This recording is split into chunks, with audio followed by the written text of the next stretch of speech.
Hôm nay thì mình sẽ đi từ Thượng Hải lúc 4 giờ và đến Bắc Kinh vào đâu đó khoảng 8 giờ 30. Tức là quãng đường di chuyển 1.300 km trong vòng chỉ có khoảng 4 tiếng rưỡi. Mọi người cứ hình dung là nó bằng với cái quãng đường giữa thành phố Hồ Chí Minh với lại Hà Nội nha. Đó là cái chuyến tàu của mình nó sẽ chạy trong vòng 4 tiếng rưỡi như vậy. Tranh thủ trước khi lên tàu thì mình sẽ chia sẻ một số cái thông tin về cái cách mua vé tàu cao tốc của mình cũng như là một số cái kinh nghiệm mà mình đã có cho mọi người nha. Đầu tiên là về việc mua vé tàu cao tốc ở Trung Quốc thì mọi người có thể sử dụng cái trang web là 12306. Đó là cái trang web bán vé chính thức của tàu Trung Quốc luôn. Nhưng mà có một cái trở ngại là mọi người phải có số điện thoại của Trung Quốc. Còn nếu như mọi người không có số điện thoại của Trung Quốc giống như mình thì mọi người có thể sử dụng trang web trip.com để mua vé. Cái thông tin chuyến tàu của ngày hôm nay thì mình sẽ để một cái đường link ở bên dưới phần mô tả của video. Dành cho các bạn nào cần thì có thể xuống phía bên dưới để click vào coi cái thông tin mua vé ha. Hôm nay thì chuyến tàu của mình sẽ xuất phát từ ga Hồng Kiều Thượng Hải vào lúc 4 giờ và điểm dừng sẽ là ga Nam Bắc Kinh vào lúc 8 giờ 30 phút. Như lúc nãy mình có chia sẻ thì cái quãng đường di chuyển sẽ là 1.300 km và tổng thời gian di chuyển thì sẽ mất từ khoảng 4 tiếng rưỡi cho tới 5 tiếng. Khi mà mọi người mua vé ở trên trang trip.com thì vào cái thời điểm mọi người mua vé nó sẽ có hai trường hợp xảy ra. Một trường hợp đầu tiên là cái chuyến tàu của mọi người đã được mở bán trong cái thời điểm mà mọi người mua. Thì lúc đó trip.com sẽ tiến hành đặt vé và confirm vé cho mọi người ngay nếu có. Ở trên đó thì thường là họ sẽ thu tiền của mọi người trước. Sau đó thì sẽ tiến hành mua vé. Nếu như không mua vé được thì họ sẽ trả tiền lại cho mọi người. Trường hợp thứ hai là mọi người sẽ mua vé trong cái khung thời gian mà cái chuyến tàu đó chưa được mở bán. Thì trường hợp mua vé của mình rơi vào trường hợp thứ hai này. Vào cái ngày mua vé thì mình sẽ tiến hành chọn cái chuyến tàu của mình trước. Sau đó thì họ sẽ thu tiền của mình và gửi cho mình một cái tin nhắn báo là đã nhận đầy đủ các thông tin mua vé của mình.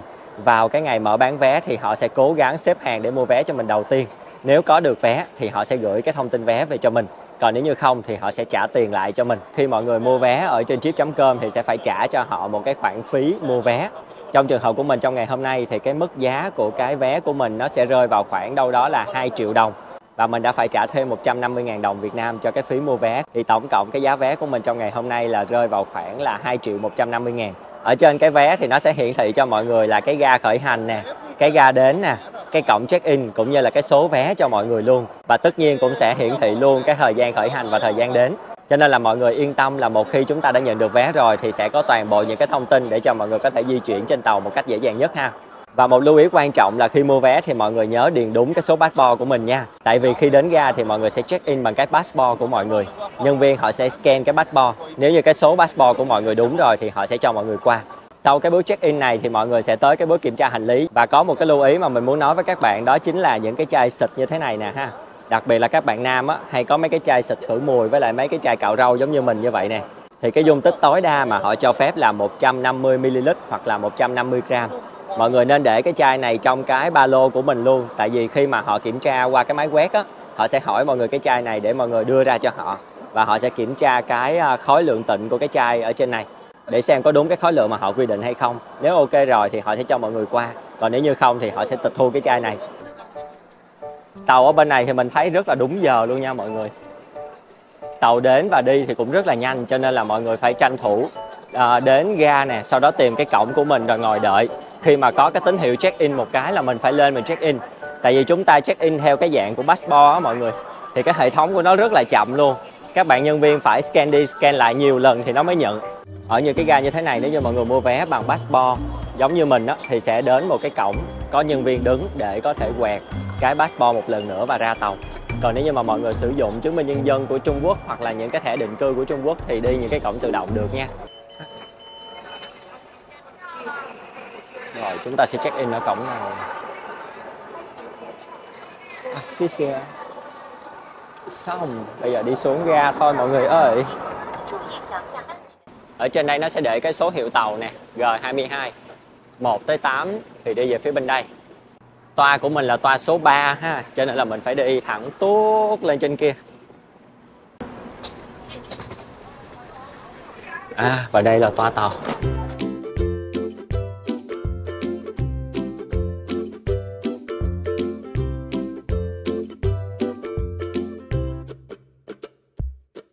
Và nó sẽ có những cái rác để hành lý như thế này cho mọi người ha.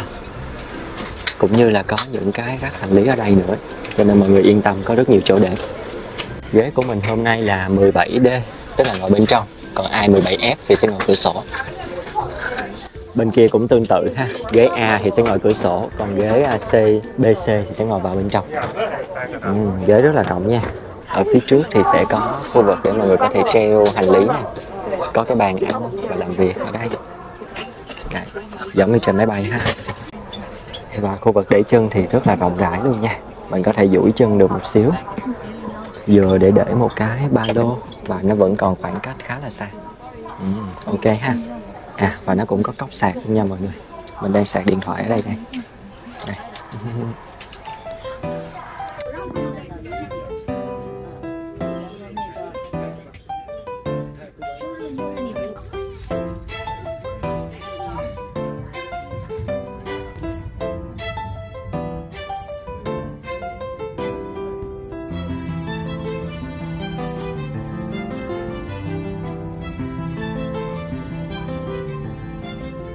Đây là khu vực toilet có bồn ngồi nha. Có hai dạng, một dạng là bồn ngồi như thế này bình thường giống ở Việt Nam, và có một dạng là bồn ngồi xổm đặc trưng của ở bên Trung Quốc. Và khi mọi người sử dụng toilet thì nó có một cái loại giấy gọi là cover cho cái bàn ngồi của cái toilet này. Rất là tiện lợi luôn ha. Có thể mở cái này ra rồi cover cái bàn ngồi lại khi mà sử dụng nha. Họ có để sẵn giấy cho mọi người nè. Và bên đây thì có bồn rửa tay luôn.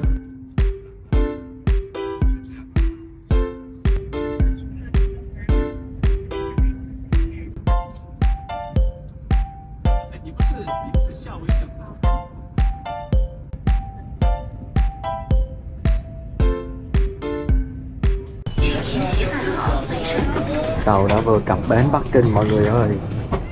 Ây da, wow, lạnh quá. Đây là nhà ga Bắc Kinh. Ôi lạnh xỉu mọi người ơi.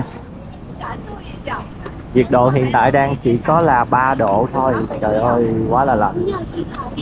Tàu đến rất đúng giờ luôn nha. Thậm chí là đến sớm 2 phút.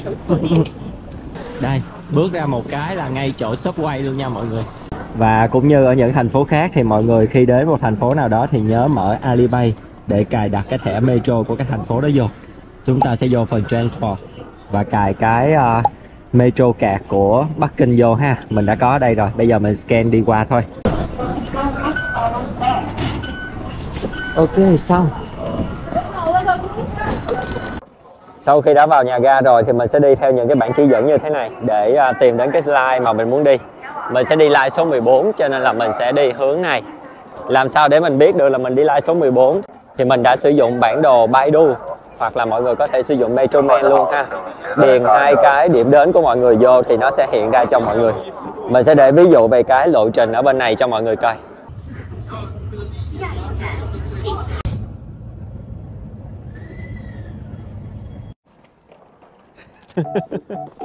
Trùm kính mít luôn rồi mọi người ơi. Mình đã lên tới mặt đường và ở trên đây lạnh hơn rất nhiều so với ở dưới trạm tàu nha. Bây giờ thì mình sẽ nhìn mình trong màn hình mắc cười quá. Mình sẽ đi bộ về khách sạn. Tới nơi thì mình sẽ check in và review phòng cho mọi người nha. Hẹn mọi người lát nữa.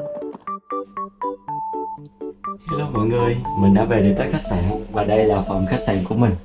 Để mình review một vòng sơ sơ cho mọi người nha. Trước tiên là mình phải đóng cái cửa này lại để tạo cho mọi người một sự bất ngờ. Ở đây là cái phòng tắm nha. Quay qua đây thì có cái tivi và một cái bàn nhỏ nhỏ để làm việc. Và qua bên này là cái giường của mình.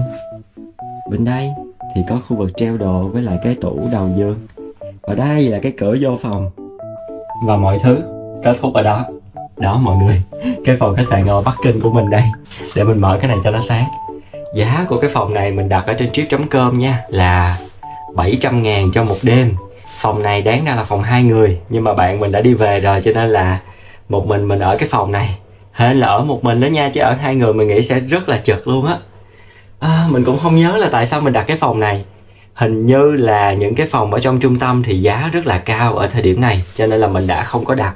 Mình đặt cái phòng nó rời xa trung tâm một chút xíu. Tại vì mình ở tới tận 5 đêm lận. Thành ra là nếu như mà đặt ở trung tâm thì cái giá khách sạn mình phải trả nó đội lên rất là cao. Rất nhỏ luôn nha mọi người, diện tích siêu nhỏ luôn. 700.000 cho một đêm tức là 200 tệ. Và tổng cộng 5 đêm sẽ là 1.000 tệ. Đó, cho cái phòng như thế này. Mình lúc đặt thì mình tách làm 2 cái booking. Một cái booking 2 đêm và một cái booking 3 đêm. Khi mà đặt ở trên trip.com á, thì có thể cancel miễn phí trước 1 ngày. Thì để mình xem mình có kiếm được cái phòng nào tốt hơn ở gần trung tâm hay không thì mình sẽ cancel 3 đêm cuối. Còn nếu như vẫn không tìm được thì chắc là mình ở đây. Phòng cũng ok, sạch sẽ mọi người, chỉ bị cái là bị nhỏ thôi. Cũng có máy lạnh nè ha, giường đôi thì cũng to to đó. Và ở trong nhà vệ sinh thì cũng đầy đủ mọi thứ. Có toilet ngồi nè, lavabo và cái khu vực tắm đứng ở đây. Nó liên kết với nhau như thế này luôn, cho nên mình nghĩ là nếu như lúc mình tắm là ở ngoài này sẽ ướt nhẹp luôn nè. Cái cửa này còn đóng không khít nữa chứ. Đó. Thôi đành ở hết đêm nay, sáng mai mình có thời gian mình sẽ tìm phòng khác. Còn nếu như không tìm được phòng rẻ hơn thì mình ở đây luôn. Có một điểm cộng cho cái khách sạn này là cái máy lạnh này có thể vừa sưởi ấm vừa làm lạnh được luôn. Ở đây có hai cái chế độ nè. Bây giờ thì mình đang ở trong phòng nhưng mà nhiệt độ nó hơi bị cao cho nên là mình đang làm lạnh trước. Sau đó nếu như tối nay lạnh quá thì mình sẽ chuyển qua chế độ làm nóng. Rất là ok luôn nè, cộng điểm cho cái này nha.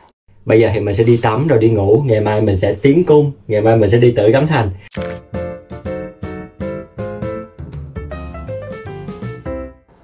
Đây là đường phố Bắc Kinh sáng nay mọi người ha. Mình ở một cái khu nó hơi rìa rìa thành phố một xíu. Khu này kiểu khu dân cư luôn á mọi người, chứ không phải là khu du lịch nha. Bây giờ thì mình sẽ đi xuống trạm tàu. Trạm tàu gần nhất của khách sạn mình là Jintalu Station. Nó sẽ giao giữa hai line 14 và số 6. Bây giờ thì mình sẽ tóm tắt cái cách nhanh chóng nhất để mọi người có thể đi đến cái phía cổng Ngọ Môn để đi vào Tử Cấm Thành ha. Đầu tiên là mọi người hãy đi metro đến cái khu vực tên là Thiên An Môn Đông. Sau đó mọi người ra cổng B. Từ cổng B thì mọi người đừng đi về phía của quảng trường Thiên An Môn, mà mọi người hãy đi qua cái cánh cổng lúc nãy mà mình có quay. Đi thẳng hết cái con đường đó. Khi nào thấy ở trên định vị bản đồ nó hiện cái cổng Đông Hoa Môn thì mọi người quẹo vô. Và từ cái phía của Đông Hoa Môn thì mọi người cứ đi theo cái lối dẫn.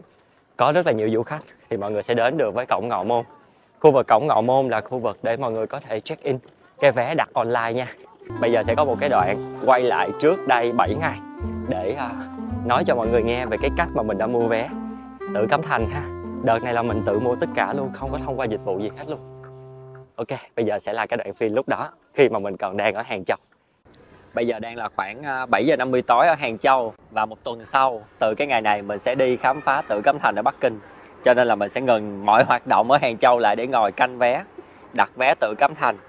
Nếu như mà mọi người đặt từ Việt Nam á, thì mọi người hãy canh từ lúc 7 giờ tối nha. Nó sẽ mở bán vào lúc 7 giờ tối hàng ngày, tức là 8 giờ tối giờ Trung Quốc. Bây giờ thì mình đang ở Trung Quốc luôn rồi, cho nên là mình canh lúc 8 giờ tối. Thì mọi người nhớ lên cái trang web của cái chỗ bán vé này trước 15 phút để tiến hành đăng nhập, cũng như lấy cái mã QR code để xác minh tài khoản. Thì nó cũng sẽ mất một khoảng thời gian. Nếu như mọi người vô lúc 8 giờ hoặc là 7 giờ ở phía Việt Nam á, thì nó sẽ rất là lắc nha. Mình sẽ có một cái bài hướng dẫn để ở bên dưới phần mô tả, hoặc là mình sẽ pin ở trên cái comment đầu cho mọi người. Bạn nào cần thì xuống dưới coi và chuẩn bị mua vé cho cái chuyến đi Tử Cấm Thành ha. Bây giờ thì 10 phút nữa mình đang hồi hộp để chờ mua, tại vì nó hay hết vé lắm mọi người. Mấy bộ đồ này đẹp quá mọi người, nhìn xinh quá ha. Họa tiết trang trí rất là chi tiết luôn nha. Một lát nữa khi mà có thời gian tham quan xong Tử Cấm Thành, mình sẽ đi ra ngoài mình coi thử các cái dịch vụ nó như thế nào, rồi có gì mình review thêm cho mọi người ha. Đây là số lượng du khách hiện tại xếp hàng để đi vào phía bên trong Tử Cấm Thành. Trời ơi siêu đông mọi người ơi. Ở phía trước sẽ là một cái khu vực kiểm tra an ninh nữa nha mọi người. Ai đi mà có mang giỏ thì phải đi cái cổng bên đây. Còn mình thấy bên kia có một cái cổng dành cho những người không có mang giỏ thì sẽ đi cổng tuốt ở bên kia luôn ha. Hành lý của mình có một chút vấn đề mọi người ơi, là cái gậy selfie mà trên 1m3 thì sẽ không được đem vô. Bây giờ thì mình phải đem đi gửi cái cây gậy selfie này và họ sẽ deliver nó ra cái cổng ra cho mình. Mình đã gửi xong cái cây gậy selfie và họ sẽ có hai cái khu vực cổng ra để cho mọi người có thể pick up, có thể lấy lại. Một là cái cổng Đông Hoa Môn mà lúc nãy chúng ta đi vô. Hai là cái cổng Thần Vũ Môn ở phía Bắc. Mình đã chọn cái cổng là Thần Vũ Môn. Khi quay lại thì mọi người đi cái cổng riêng này luôn nha, đừng có xếp hàng ở bên kia làm chi nữa cho nó mất công. Mọi người đi qua cái khu vực soát vé đưa passport ha, vé của mọi người đã đặt cùng với cái số passport cho nên họ scan vô là có, và họ sẽ chụp hình mình và mọi người phải cởi kính ra để người ta chụp hình ha.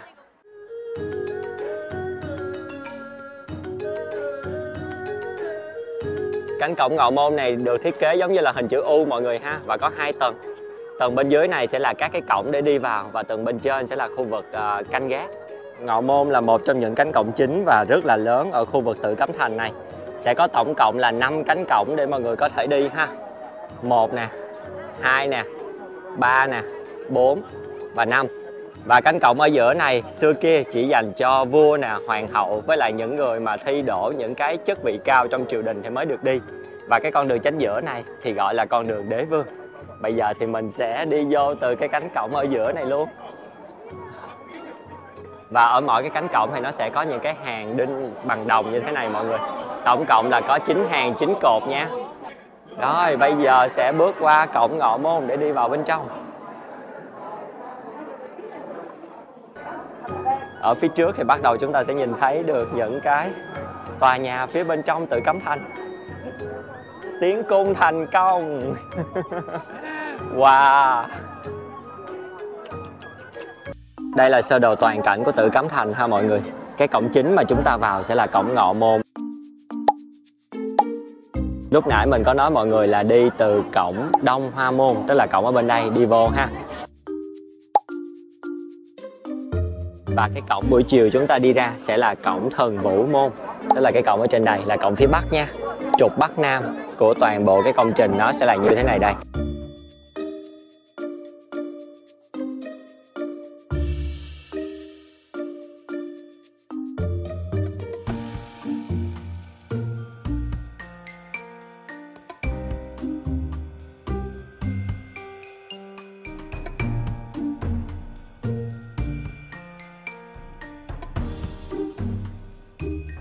Tử Cấm Thành là một cái khu vực tham quan rất là rộng lớn như chúng ta đều biết đúng không? Cho nên là mình sẽ để cái bản đồ ở đây để cho mọi người dễ hình dung về cái đường di chuyển cũng như là những cái tòa nhà mà mình sẽ tham quan ở trong khu vực Tử Cấm Thành. Bây giờ bắt đầu từ Ngọ Môn, điểm đầu tiên mình sẽ nhìn thấy đó chính là Kim Thủy Kiều. Đây chính là Kim Thủy Kiều mọi người ha. Công trình đầu tiên khi chúng ta bước qua Ngọ Môn thì sẽ nhìn thấy. Kim Thủy Kiều thì bao gồm có 5 cây cầu bắc qua dòng sông Kim Thủy. Dòng sông Kim Thủy này thì sẽ trải dọc ở phía bên trong của Tử Cấm Thành. Nó có rất là nhiều ý nghĩa, lát nữa thì mình sẽ giải thích thêm cho mọi người ha. Còn đây là dòng sông Kim Thủy nè. Và đây là những cây cầu Kim Thủy Kiều. Có tổng cộng 5 cây cầu nha mọi người.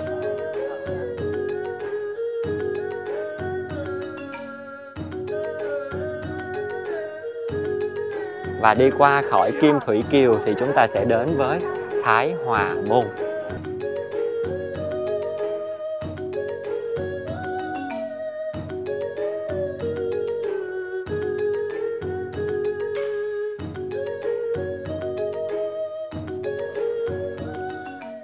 Nói một chút về cái tên gọi Tử Cấm Thành thì Tử Cấm Thành nó được dịch qua tiếng Anh một cách rất là sát nghĩa là Forbidden City, tức là thành phố cấm. Nhưng mà khi chúng ta dịch theo cái nghĩa của tiếng Hán á, thì nó lại có rất là nhiều ý nghĩa khác nhau. Đầu tiên là về chữ thành thì chắc chắn là thành phố hoặc là một cái khu vực cung điện rồi. Chữ cấm thì tức là vùng đất cấm, quá là đơn giản ha. Còn chữ Tử thì có thể hiểu theo hai nghĩa.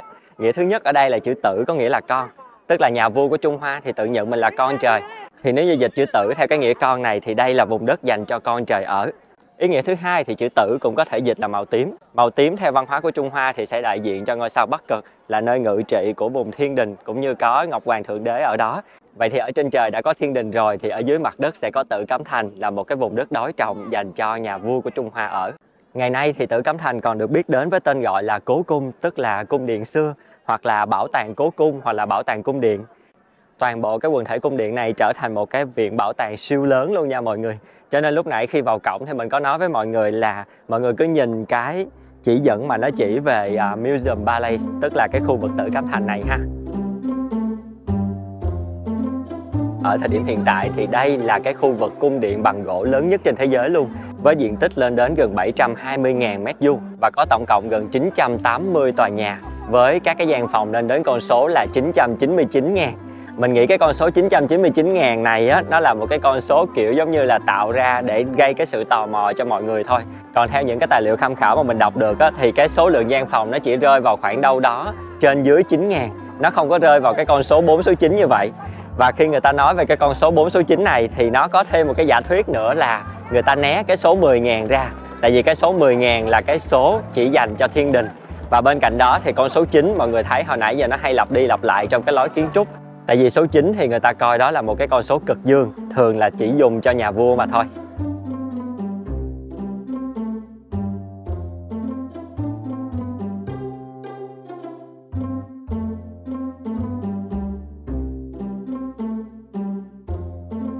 Có một cái đặc trưng kiến trúc nữa là khi mọi người nhìn ở trên những cái phần rìa mái như thế này, sẽ thấy một hàng các cái linh vật, thường là mở đầu bằng một cái con người cởi hạt, sau đó sẽ là những cái linh vật trong văn hóa của Trung Hoa.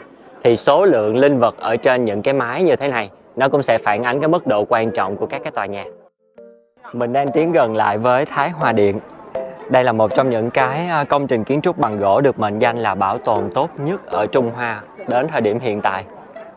Wow, rất to luôn nha mọi người.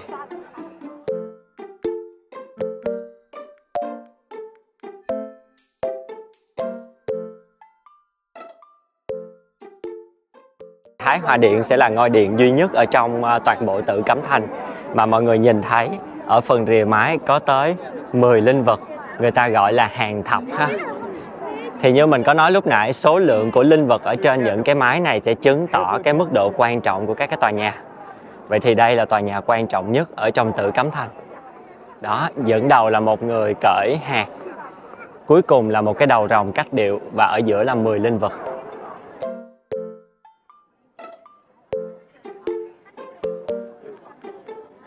Đây là toàn bộ hình ảnh của khu vực Thái Hòa Điện ha mọi người.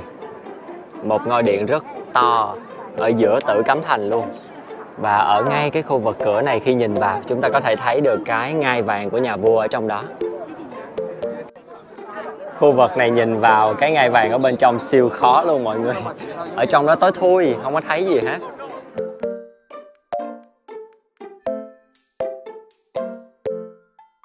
Rất là nhiều người tập trung ở đây cố gắng chụp cho bằng được cái ngai vàng đó mà khó lắm mọi người, nó tối thui à. Sao người ta không chiếu đèn ở trong đó ta?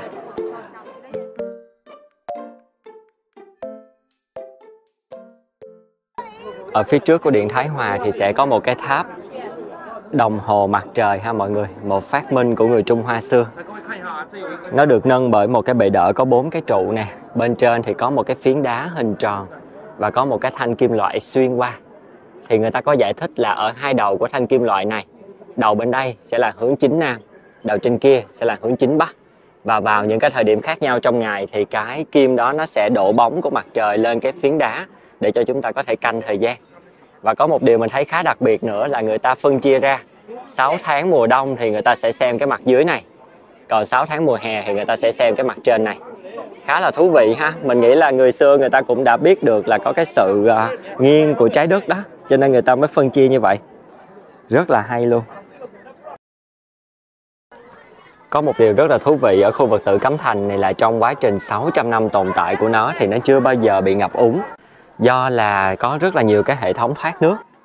Mỗi cái đầu rồng như thế này sẽ là một cái khu vực thoát nước ha mọi người. Nó sẽ là một cái ống như thế này để có thể dẫn nước. Người ta sẽ điêu khắc toàn bộ thành những cái đầu rồng để góp phần trang trí cho cái khu vực cung điện của Tử Cấm Thành. Hiện tại thì mình đang ở trên khu vực Thái Hòa Điện. Thì Thái Hòa Điện được nâng lên so với nền chung của khu vực Tử Cấm Thành khoảng đâu đó 2-3 tầng. Thì đây là cái tầng đầu tiên mà có hệ thống thoát nước này. Xuống dưới đây là tầng thứ 2, mọi người thấy là dọc bên kia cũng có hệ thống thoát nước. Xuống tầng thứ 3 cũng có một cái dọc hệ thống thoát nước luôn. Vậy thì toàn bộ cái lượng nước mưa đó sẽ thoát đi đâu? Đó chính là thoát xuống con sông Kim Thủy mà lúc nãy chúng ta có đi qua. Đây, cái hệ thống nó nằm ở đây nè mọi người. Nó là một cái hệ thống sông chạy xen kẽ ở trong cái khu vực Tử Cấm Thành này. Ở đằng kia mọi người thấy nó có một cái cống thoát nước ha. Đó chính là cái hệ thống thoát nước của Tử Cấm Thành. Đi vào những cái khu vực cung điện này thì mọi người sẽ thấy có rất là nhiều cái chum như thế này để ở khu vực xung quanh khuôn viên. Những cái chum này thì có ý nghĩa là để hứng nước mưa, trữ để cho cái mục đích là phòng cháy chữa cháy nha mọi người. Tại vì ở trong cái khu vực Tử Cấm Thành này rất là dễ bắt lửa. Nó toàn bộ đều là kiến trúc bằng gỗ mà khí hậu ở Bắc Kinh thì rất là khô hanh. Ở dưới đây mình đang thắc mắc là nó có một cái phần đá hình như là có thể lấy ra được. Thì không biết là nó có tác dụng gì. Theo logic của mình thì có vẻ là vào mùa đông người ta sẽ kéo nó ra để đốt lửa vào bên trong. Do là mùa đông thì nước sẽ bị đông đúng không? Đó, cho nên là mình nghĩ chắc là người ta sẽ kéo cái phiến đá đó ra và đốt củi ở bên dưới để cho luôn luôn có nước ở phía trong của Tử Cấm Thành, tránh cái việc hỏa hoạn xảy ra. Còn nếu như mà nó có mục đích nào khác, bạn nào biết thì có thể nói cho mình nghe với nha.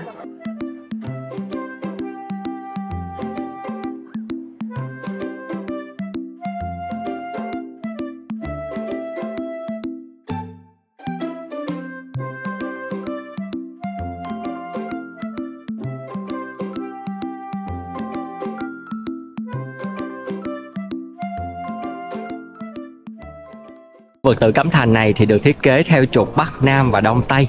Thì lúc nãy giờ chúng ta đi ở những cái trục giữa đó mọi người, nó sẽ chia cái Tử Cấm Thành thành hai bên. Ở phía bên tay phải sẽ là trục phía Đông và ở phía bên tay trái sẽ là trục phía Tây. Phía Đông thì tượng trưng cho dương khí và phía Tây thì tượng trưng cho âm khí. Nó giống như là cái hình bát quái mọi người ha. Còn về trục Bắc Nam thì ở phía Nam sẽ có cổng Ngọ Môn cùng với Thái Hòa Điện, là nơi để nhà vua thiết triều cũng như là diễn ra các cái sự kiện long trọng của đất nước. Còn ở trục phía Bắc sẽ là khu vực Hậu Cung, nơi diễn ra những cái chuyện cung đấu ly kỳ mà chúng ta thường thấy ở trên phim đó. Bây giờ thì chúng ta sẽ cùng nhau đi qua khu vực Càn Thanh Môn, sẽ là cái lối dẫn vào khu vực Hậu Cung với tam cung lục diện dành cho các phi tần, cũng rộng lớn không kém so với khu vực tiền triều nha. Khu vực này chắc là khu vực yêu thích nhất của các bạn nữ khi hóa trang và đi vào đây đây. Wow, rất là nhiều cái kiểu trang phục khác nhau. Đẹp quá ha. Mình nghe nói là từ khi bộ phim Diên Hy Công Lược và Như Ý Truyện ra đời thì cái khu vực Hậu Cung này bắt đầu hot trở lại.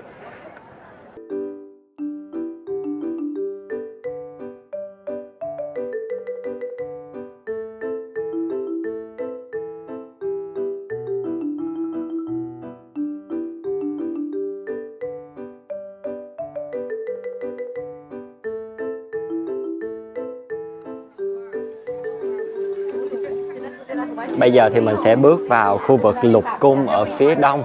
Bên đây thì sẽ có 6 cái khu vực cung điện nổi tiếng là Trung Túy Cung nè, Cảnh Dương Cung, Thừa Càn Cung, Cảnh Nhân Cung, Vĩnh Hòa Cung và Diên Hy Cung. Đây, cái khu vực mà mình muốn đến nhất là Diên Hy Cung ở đây ha. Mình sẽ để cái bản đồ bằng tiếng Việt ở đây cho mọi người coi cho nó dễ.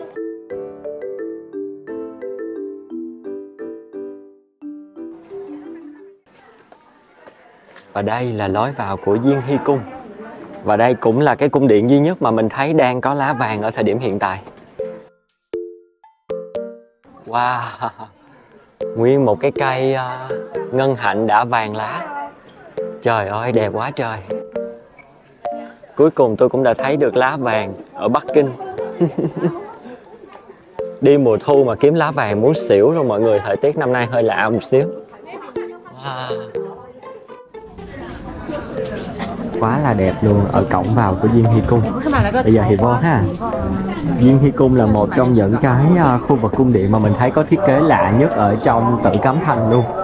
Có một công trình đang vẫn chưa thi công hoàn thành nè mọi người. Mang kiến trúc rất là phương Tây ha. Nó rất là lạ so với những cái kiến trúc thuần Trung Hoa mà chúng ta thấy từ nãy tới giờ. Công trình này không chỉ có ở trên mặt đất đâu nha mọi người, mà nó còn có một cái đoạn ở bên dưới nữa nè, giống như một cái hồ nước ở bên dưới này vậy đó. Phía bên tay phải sẽ là những cái hình ảnh mà mọi người sẽ được nhìn thấy khi mà cái khu vực này nó hoàn thành. Đúng thật nó sẽ là một cái khu vực giống như là hồ bơi hoặc là một cái hồ nước đó mọi người. Hiện tại thì nó đã không được hoàn thành rồi, nhưng mà vẫn có thể thấy được cái phần kiến trúc ở bên dưới mang những cái họa tiết trang trí rất là chi tiết luôn nha, và cũng mang đậm tính chất của phương Tây luôn. Cái khu vực chứa nước ở bên dưới thì chắc có lẽ là cỡ 2 mét mọi người, cũng khá là sâu nha. Mình thấy ở đây thì sẽ có bao gồm 5 tháp nè, 4 tháp ở xung quanh và 1 tháp ở trung tâm. Nhìn nó rất là đặc biệt luôn á.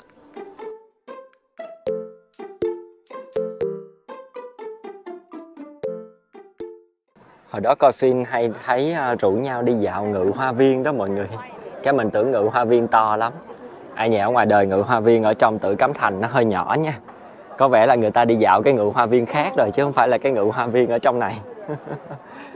Ở phía cuối của Ngự Hoa Viên thì có một cái hòn non bộ siêu to khổng lồ ở đây. Lối này sẽ dẫn chúng ta đến Khâm Thiên Điện, một cái ngôi điện gần như là ở cuối của Tử Cấm Thành rồi. Ở phía trước thì có thêm một cái gốc cây khá là đặc biệt luôn mọi người. Nó là 2 cái cây khác nhau, có 2 cái gốc nha. Nhưng mà ở phần thân trên thì nó lại quấn vào nhau. Đây mọi người thấy 2 cái gốc không? Đó, xong ở phần thân trên này thì lại quấn vào nhau. Sau lưng mình là cái hòn non bộ lúc nãy ở Ngự Hoa Viên nè. Bây giờ thì mình sẽ theo cái lối này để đi ra khỏi Tử Cấm Thành bằng cái cửa Thần Vũ Môn. Và mình cũng sẽ lấy lại cái tripod của mình hồi sáng. Hồi sáng thì chúng ta vô bằng cổng Ngọ Môn, tức là ở phía nam ha mọi người. Bây giờ thì chúng ta đi ra bằng cổng Thần Vũ Môn, tức là ở phía bắc nha.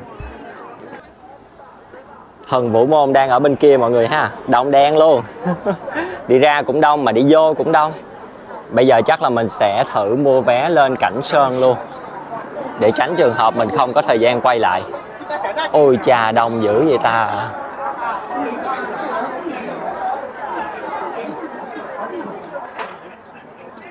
Ôi chu cha.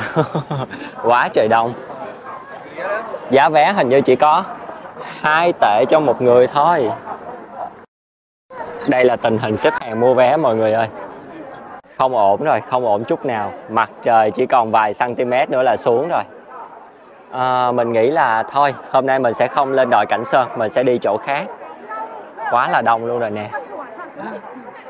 Hẹn gặp lại đồi Cảnh Sơn chắc là vào ngày mai đi. Hôm nay thì mình sẽ không đi nổi đâu, xếp hàng đông quá.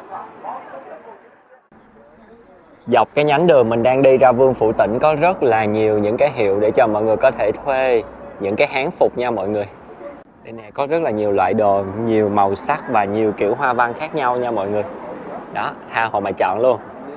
Nó nằm ngay với cái con đường vuông góc với cái hướng đi vô trong Tử Cấm Thành ha. Các bạn nào cần thì có thể tìm đến con đường này để thuê. Nó rất là gần Tử Cấm Thành luôn, thuê xong đi qua cũng rất là dễ ha. Mình thấy khách khá là đông á, có vẻ là giá rất là ok ha. Tại vì người ta không có để giá niêm yết ở bên ngoài cho nên là mình cũng không có biết nữa. Cái này nó giống như phố đi bộ Nam Kinh ở ngoài Thượng Hải vậy đó. Bên đây có một cái Apple Store nè. Đó, cứ có Apple Store là một cái tuyến đường trung tâm ngay lập tức. Quá trời sáng trưng đèn rồi. Vậy là trục đường Vương Phủ Tỉnh là một cái trục đường của những cái trung tâm thương mại giống phố đi bộ Nam Kinh, chứ nó không phải là một cái chợ đêm giống như là mình hình dung.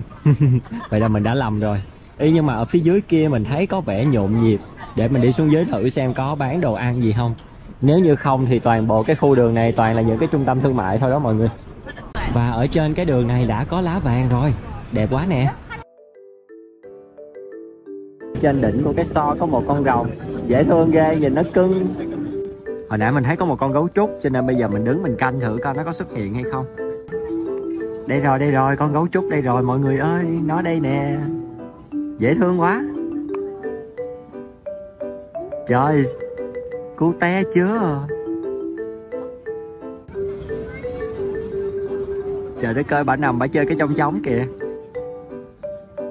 Trời ơi, dễ thương quá. Để coi bà có nhào ra ngoài không nha, thấy cưng ghê. Có mấy con ong gấu trúc bye nữa kìa. Ủa dễ thương dữ vậy bà. Trời đất ơi. Cưng ơi là cưng luôn. Rồi xong bà biến mất.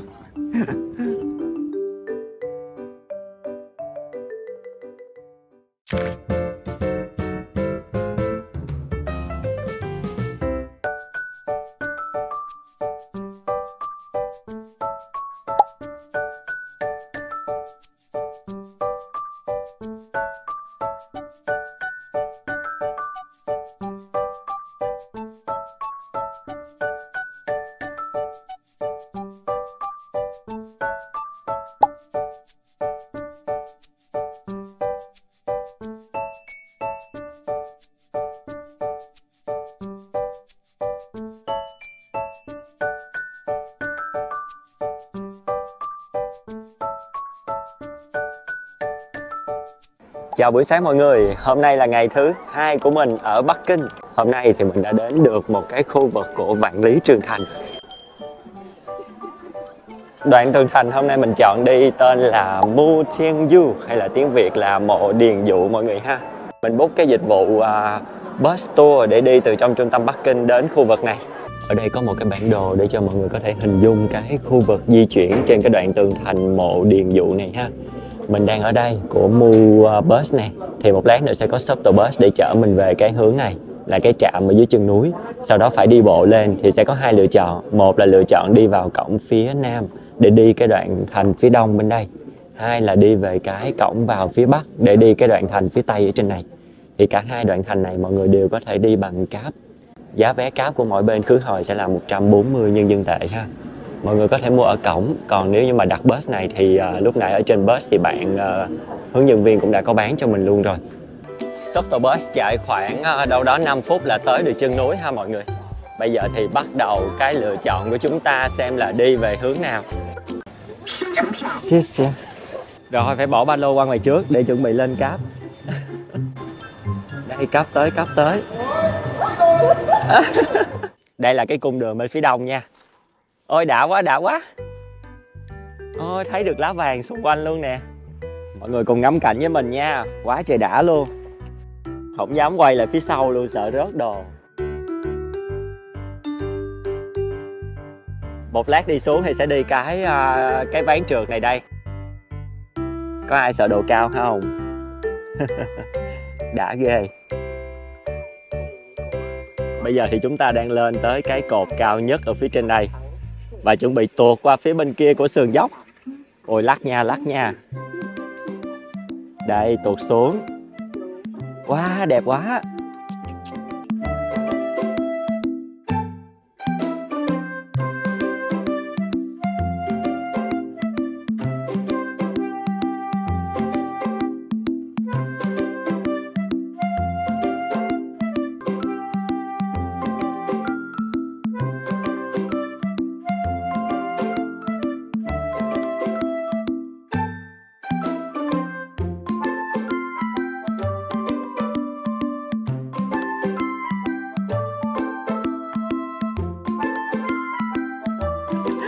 Ôi mình đã tới rồi. Trải nghiệm thú vị mọi người ơi. Cuối cùng thì mình cũng đã được đặt chân tới Vạn Lý Trường Thành. Yeah. Đây là kỳ quan thế giới mới thứ 2 mà mình đã chinh phục được. Vạn Lý Trường Thành là một trong 7 kỳ quan của thế giới mới nha mọi người.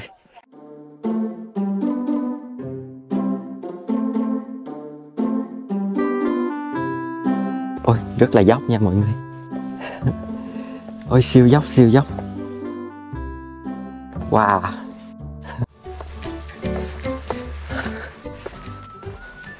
Ở phía sau lưng mình bây giờ là một cái đoạn tường thành rất là đẹp mà chúng ta vừa đi qua. Mọi người có thể thấy ở phía bên đây.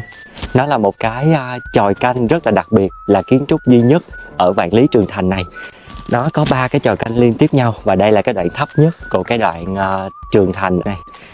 Rất là đặc biệt luôn. Cái kiến trúc này trong toàn bộ cái độ dài của Vạn Lý Trường Thành là hơn 21.000 km thì chỉ có một cái duy nhất thôi.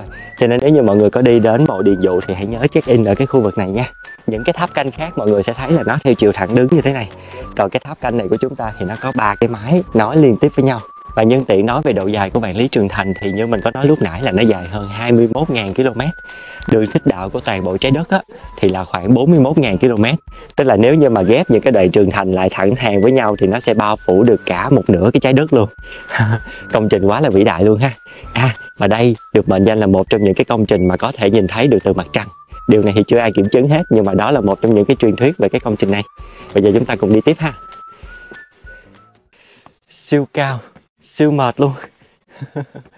Wow, cái view đẹp quá. Ôi trời ơi, thật là xứng đáng. Wow. Thở quá thở. Nhưng mà ở ngoài sau đẹp quá mọi người. Wow. Ngay ở phía trên đỉnh sẽ có một cái tháp canh. Và ở trong cái tháp canh này sẽ giới thiệu cho mọi người một cái view. Trời ơi, nó đẹp muốn xỉu. Đây là một cái nhìn cận cảnh về cái đoạn tường và cái phía núi ở bên dưới mọi người ha. Tường thành ở Vạn Lý Trường Thành thì thường cao là 7 m và rộng khoảng từ 5 cho tới 6 m. Mọi người thấy nó chạy dọc theo các cái sườn núi không?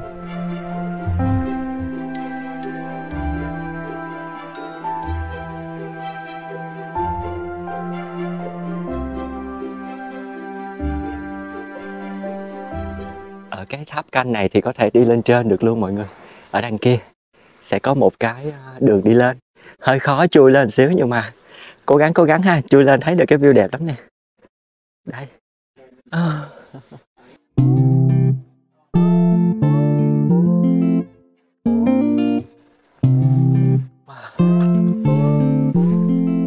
Ở phía trên của cái nóc tháp canh này thì mọi người có thể thấy được toàn cảnh ở bên dưới luôn. Wow. Các cái mảng rừng nó bắt đầu chuyển qua màu vàng rồi mọi người thấy không? Ở phía bên đây nè. nó còn lốm đốm vài chỗ. Mùa thu thì ở Bắc Kinh thì mình nghĩ là bây giờ là ngày 6 tháng 11 rồi đó mọi người, nhưng mà vẫn còn lốm đốm thôi chứ chưa có vàng hết. Cho nên là bạn nào có đi Bắc Kinh thì chắc là đi giữa tháng 11 nha. Mình sẽ nghĩ là nó sẽ rất là đẹp luôn. Ở đây thì có thể nhìn lại toàn bộ cái quãng đường mà chúng ta vừa đi và thấy lượt luôn cái đoạn thành ở bên phía Tây mà lát nữa chúng ta đi. Nó ở bên kia ha mọi người. Bên đoạn thành phía Tây thì sẽ có một cái tháp canh cao nhất ở toàn bộ cái Vạn Lý Trường Thành này luôn. Lát nữa mình sẽ qua bên đó.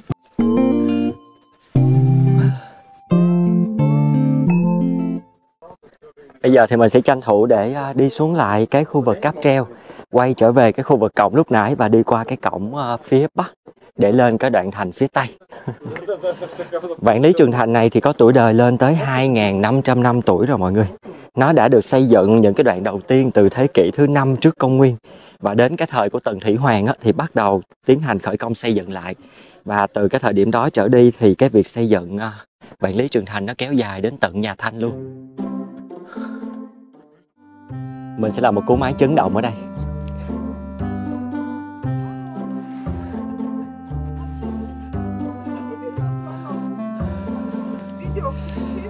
Sợ quá mọi người ơi. Rất là sợ luôn nha. Trời ơi. Mình phải đi qua đây mình bám vô cái thanh mới được. Ghê quá, rất ghê. Sợ.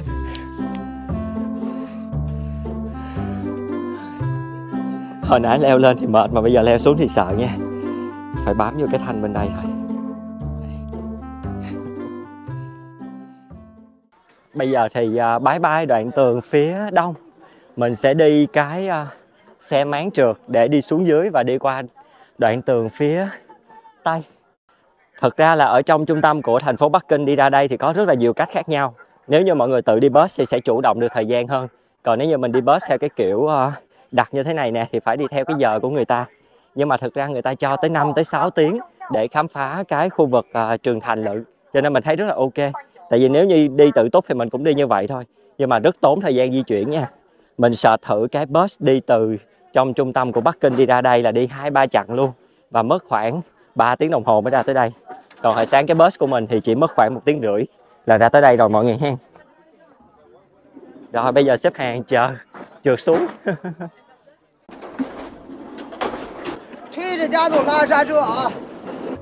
Vui mọi người ơi. Cái chuyến bên này vui nha. Rất là đáng tiền luôn á. Bên đây được trải nghiệm một lượt 2 cái.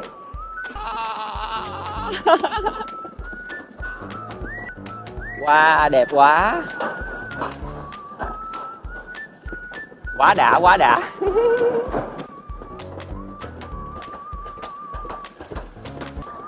Cáp ở trên nè mọi người.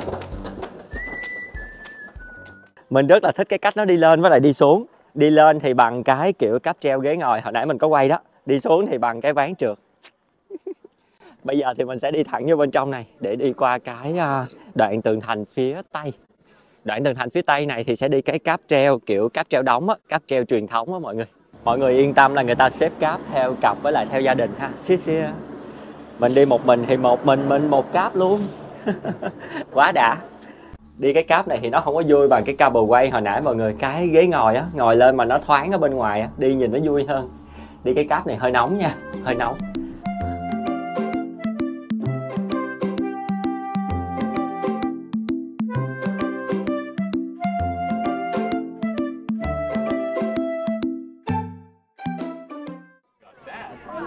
Đoạn Trường Thành này được trang trí rất là đẹp luôn mọi người. Có lồng đèn đỏ rồi các thứ nè. Ở trên một cái dốc núi ha. Và chúng ta có thể nhìn thấy được Trường Thành chạy về hai phía luôn. Một cái lối vô nhỏ xíu ở trên kia tiến vào Trường Thành rất là cưng. Và ở đây có một cái tảng đá ghi nhận đây là cái thắng cảnh 5A của Trung Quốc.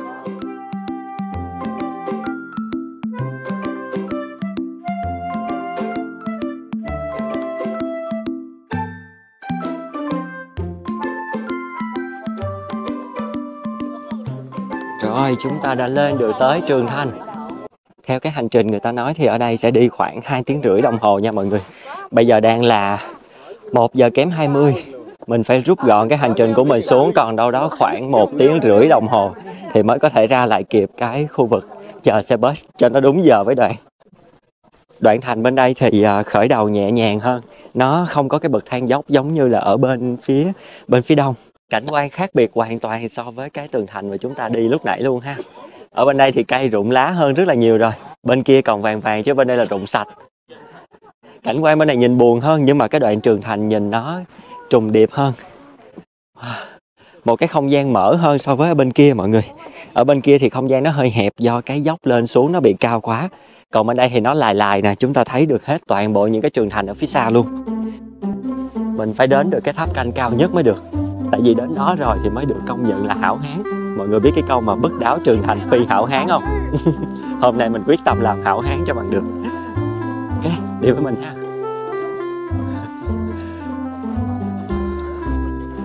Ôi trời ơi, đẹp quá.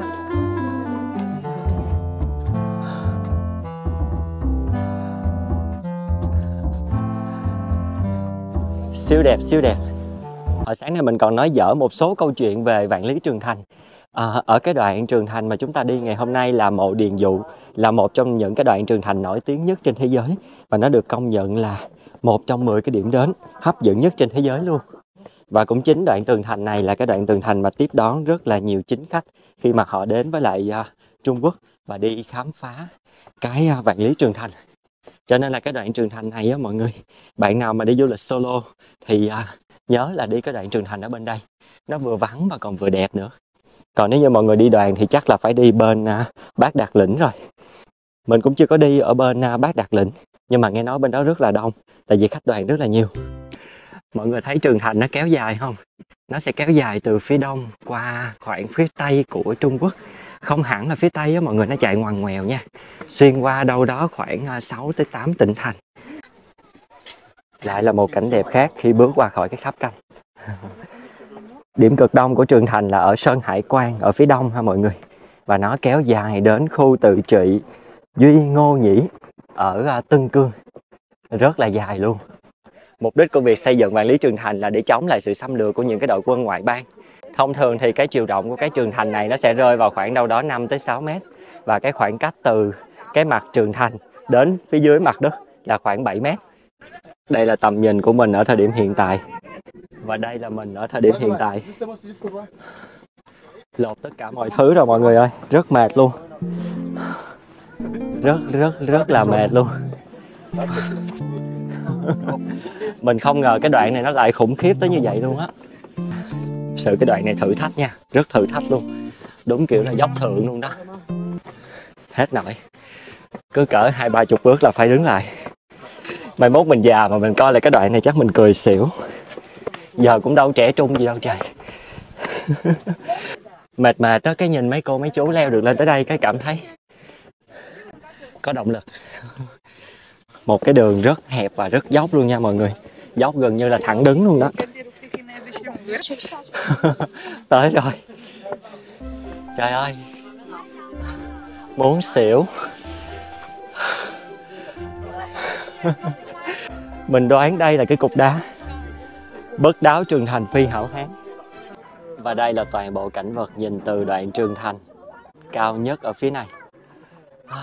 Cuối cùng thì mình cũng đã chinh phục được cái đoạn này. Ở đoạn này thì cái Trường Thành nó chưa có được phục dựng lại cho nên là không có được đi mọi người ha. Còn cái tảng đá này thì nó ghi là bạn là anh hùng. Đó, kiểu giống như thành hảo hán rồi đó. Chứ cái câu bất đáo Trường Thành phi hảo hán thì mình chưa thấy ở đâu. Ai cũng vô đó chụp hình cả. Và như vậy là xong. Mình đã chinh phục được điểm cao nhất của cái tháp canh ở trên Vạn Lý Trường Thành. Bây giờ thì phải đi ngược trở xuống để từ 2:30 tới 3 giờ thì sẽ phải đi xe bus về lại trung tâm của Bắc Kinh. Rất là vui khi đã chinh phục được đỉnh cao này. Cùng nhìn lại quãng đường mà chúng ta đã đi mọi người ha. Đây, chúng ta đã vượt qua những cái khúc cua này để leo lên tuốt ở trên đây. Rất là cao ở trên đây luôn. Ấn tượng của mình trong ngày hôm nay là đoạn thành mộ Điền Dụ này quá là đẹp luôn mọi người. Có tới 2 cái khu vực để chúng ta có thể khám phá. Và chúng ta có 2 cái trải nghiệm khác nhau bằng cái cách đi cáp lên trên này. Đây là một đoạn thành quá đẹp và rất phù hợp cho những ai không có thích sự đông đúc nha. có thể ngừng lại chụp hình check-in bất kỳ chỗ nào nó cũng đẹp luôn. Và cái không gian dành cho mọi người chụp hình thì rất là thoải mái, không có quá bị đông đúc đâu nha. Thích dã man.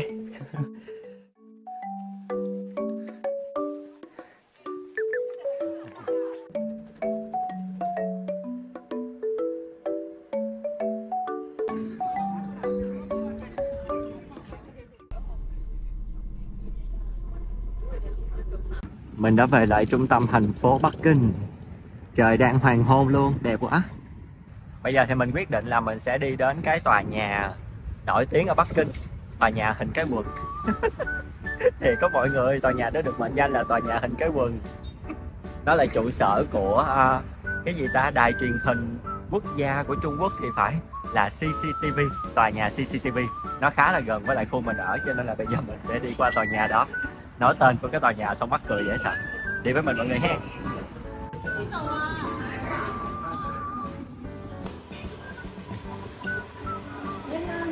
下一站东40条。 Giờ này hình như giờ người ta tan ca hay sao? Hồi sáng đi cũng đông mà giờ đi cũng đông. Tàu điện Bắc Kinh lúc nào cũng đông hết trơn. Rất là khó nhìn thấy toàn bộ được cái tòa nhà mọi người, tại vì xung quanh đây rất là nhiều cây luôn. Một khu vực rất là hiện đại của Bắc Kinh luôn. Mê các cái tòa nhà cao tầng này quá. Check-in cùng tòa nhà CCTV trong truyền thuyết. Đây có vẻ là cái góc rõ nhất mà nãy giờ mình có thể quay được. Nó sẽ bao gồm là một tòa ở đây, sau đó thì băng ngang qua đây, một tòa bên đây và băng ngang qua đây. Bên dưới nó có một cái chân đế tương tự giống như là ở trên này nè mọi người. Cái chân đế nó nằm ở phía bên kia ha. Nó sẽ là cái hình lõm như thế này, sau đó lên rồi lòi ra đây, rồi xuống đây. Nhìn nó lạ quá ha. Mình biết tới cái tòa nhà này từ cái hồi mà mình coi khai mạc Olympic 2008 tới giờ mọi người. Mình rất là mê các cái công trình của Bắc Kinh vào cái thời điểm đó. Mê lắm, coi cái khai mạc Olympic 2008 rất là mê luôn. Đúng là ở cái phần mà lòi ra mọi người thì có 3 cái vòng tròn thiệt nè. Giống như làm bằng kính thật sự nha. Cho nó không biết có phải là đài quan sát không, mình không có nghe đề cập là có bán vé hay gì hết. Mấy cái tòa nhà bắt đầu lên đèn đẹp quá mọi người. Ôi, tòa này nó lên hình con bướm đang bay nè, hồi nãy có hình bong bóng nữa. Bên đây thì là các tòa đang xây dựng nhưng mà cũng lên đèn nha. Đó, tòa bên trong kia đèn led quá trời khí thế.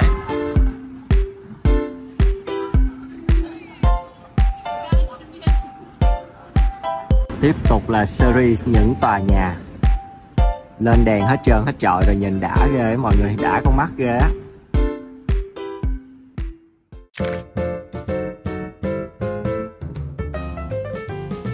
Chào buổi sáng mọi người, hôm nay lại là một ngày mới ở Bắc Kinh.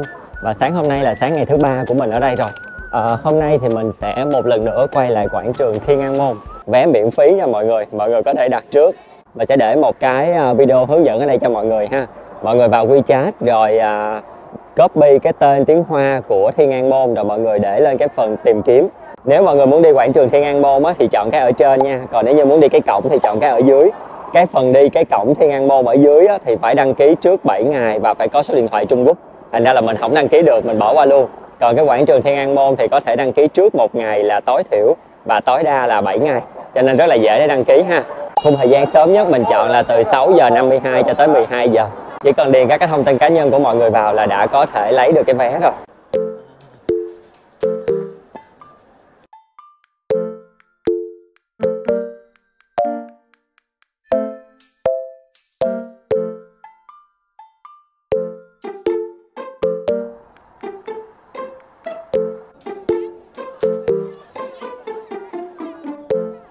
Để cho mọi người dễ dàng hình dung thì mình sẽ giới thiệu các cái khu vực ở trong quảng trường Thiên An Môn này ha. Đầu tiên là trước mặt của chúng ta sẽ là cổng Thiên An Môn. Bên phía tay trái của cổng Thiên An Môn sẽ là Đại lễ đường Nhân dân, nơi diễn ra các sự kiện quan trọng của Trung Quốc. Tiếp theo sẽ là một cái đài tưởng niệm. Và phía sau cái đài tưởng niệm này sẽ là lăng của Mao Trạch Đông. Và ở phía bên trái của lăng Mao Trạch Đông sẽ là Bảo tàng Quốc gia Trung Quốc. Nó sẽ tạo thành một cái vòng bao quanh toàn bộ khu vực quảng trường Thiên An Môn ở đây. Hiện tại bây giờ đang là khoảng 8 giờ sáng nha mọi người, và ở xung quanh đang rất đông các đoàn du khách luôn. Thật ra du khách ở đây là du khách nội địa Trung Quốc đó mọi người, khách du lịch nước ngoài rất ít luôn. Không biết có phải là duy nhất mình là người nước ngoài ở đây không, mình không thấy bóng dáng của bất kỳ một bạn Tây nào luôn. Còn nếu như người châu Á thì bó tay nha. Trời đất ơi, hồi nãy lúc mình qua kiểm tra an ninh á, thì kiểu giống như người ta cũng hơi bị bối rối trong cái việc mà kiểm tra an ninh của người nước ngoài. Thành ra là cũng hơi bị lâu một xíu. Trước mặt chúng ta bây giờ đang là cổng Thiên An Môn. Đây là một cánh cổng thuộc quần thể Cố Cung Tử Cấm Thành mọi người ha. Và nó còn được biết đến với tên gọi là Tiền Môn, một trong những địa điểm quan trọng bậc nhất của quảng trường Thiên An Môn. Nơi này hình như là nơi mà Mao Trạch Đông đọc tuyên ngôn khai sinh ra nước Cộng hòa Nhân dân Trung Hoa. Và ở giữa của cổng Thiên An Môn này thì có cái chân dung của Mao Trạch Đông.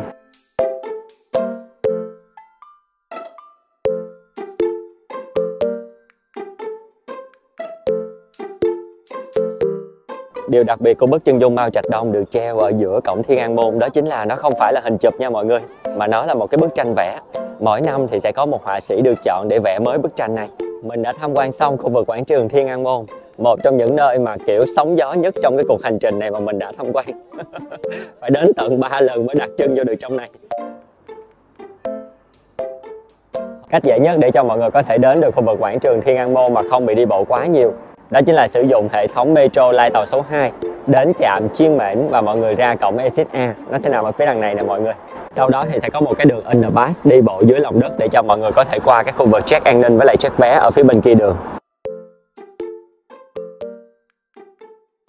Mình đã đến được trạm metro mang tên là Bay Hải Bay.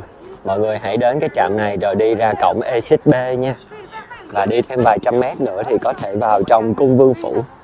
Cung Vương Phủ là một trong những cái di tích đặc biệt của Trung Quốc và là một trong những nơi mà chúng ta nên đến khi mà đến với Bắc Kinh. Đó, bây giờ thì mình sẽ đi vào trong cái khu vực Cung Vương Phủ này. Sẽ có rất là nhiều câu chuyện thú vị ở trong cái phủ này mà mình muốn kể cho mọi người nghe. Bây giờ đang là khoảng 9 giờ 30 phút sáng ha mọi người. Lượng khách đổ về Cung Vương Phủ đang cũng rất là đông luôn. Ở đâu ở Bắc Kinh đi tham quan cũng rất là đông.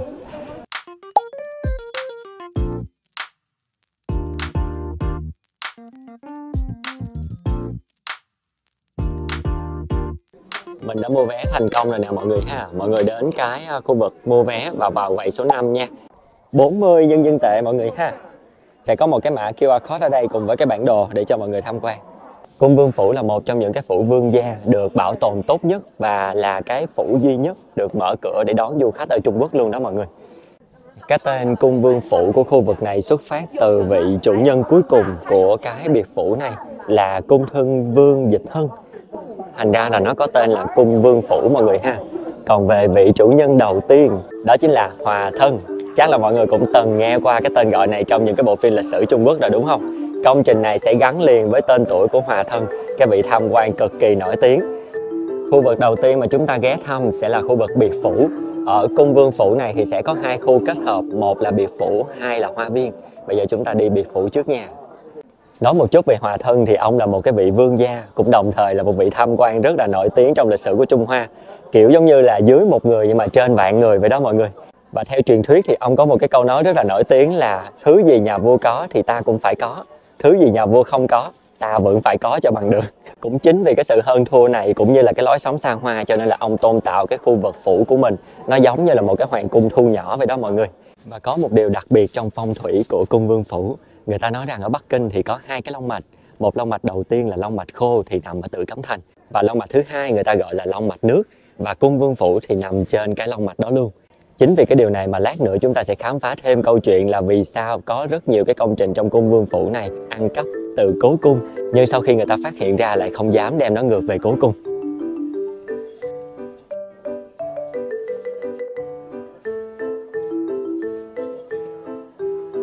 Công trình xa hoa này là một trong những công trình được lấy ra để so sánh với lại Tử Cấm Thành.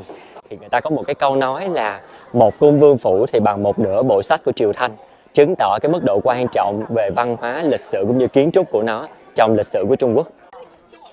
Mình đang tiếp tục bước vào một cái không gian trưng bày khác và trước khi bước vào thì cái cánh cổng ở ngoài này làm cho mình bị ấn tượng quá mọi người. Được trang trí rất là đẹp luôn. Ở mỗi cái phần cột đều có những cái họa tiết trang trí, rất là nhiều hình dáng ở trên đó. hoa cỏ muôn thú và đặc biệt là họa tiết của những con dơi. Họa tiết con dơi là một trong những cái họa tiết mà chúng ta sẽ thường thấy trong cái lối thiết kế của những cái công trình Trung Hoa. Con dơi trong tiếng Hoa nó đồng âm với lại chữ phúc. Thành ra cái ông Hòa Vương này nè, ổng mới lén lén, ổng trang trí ở trong cái phủ của mình ở khắp nơi. Có 9.999 con dơi, tức là có 9.999 chữ phúc. Nhưng mà với cái sự hơn thua và tham lam của ông ấy thì làm gì mà ông ấy để yên cho cái con số 9.999 đó nó không tròn lên thành 10.000 đúng không? Cho nên là vẫn còn một cái chữ phúc vô cùng đặc biệt và lát nữa mình sẽ kể cho mọi người nghe.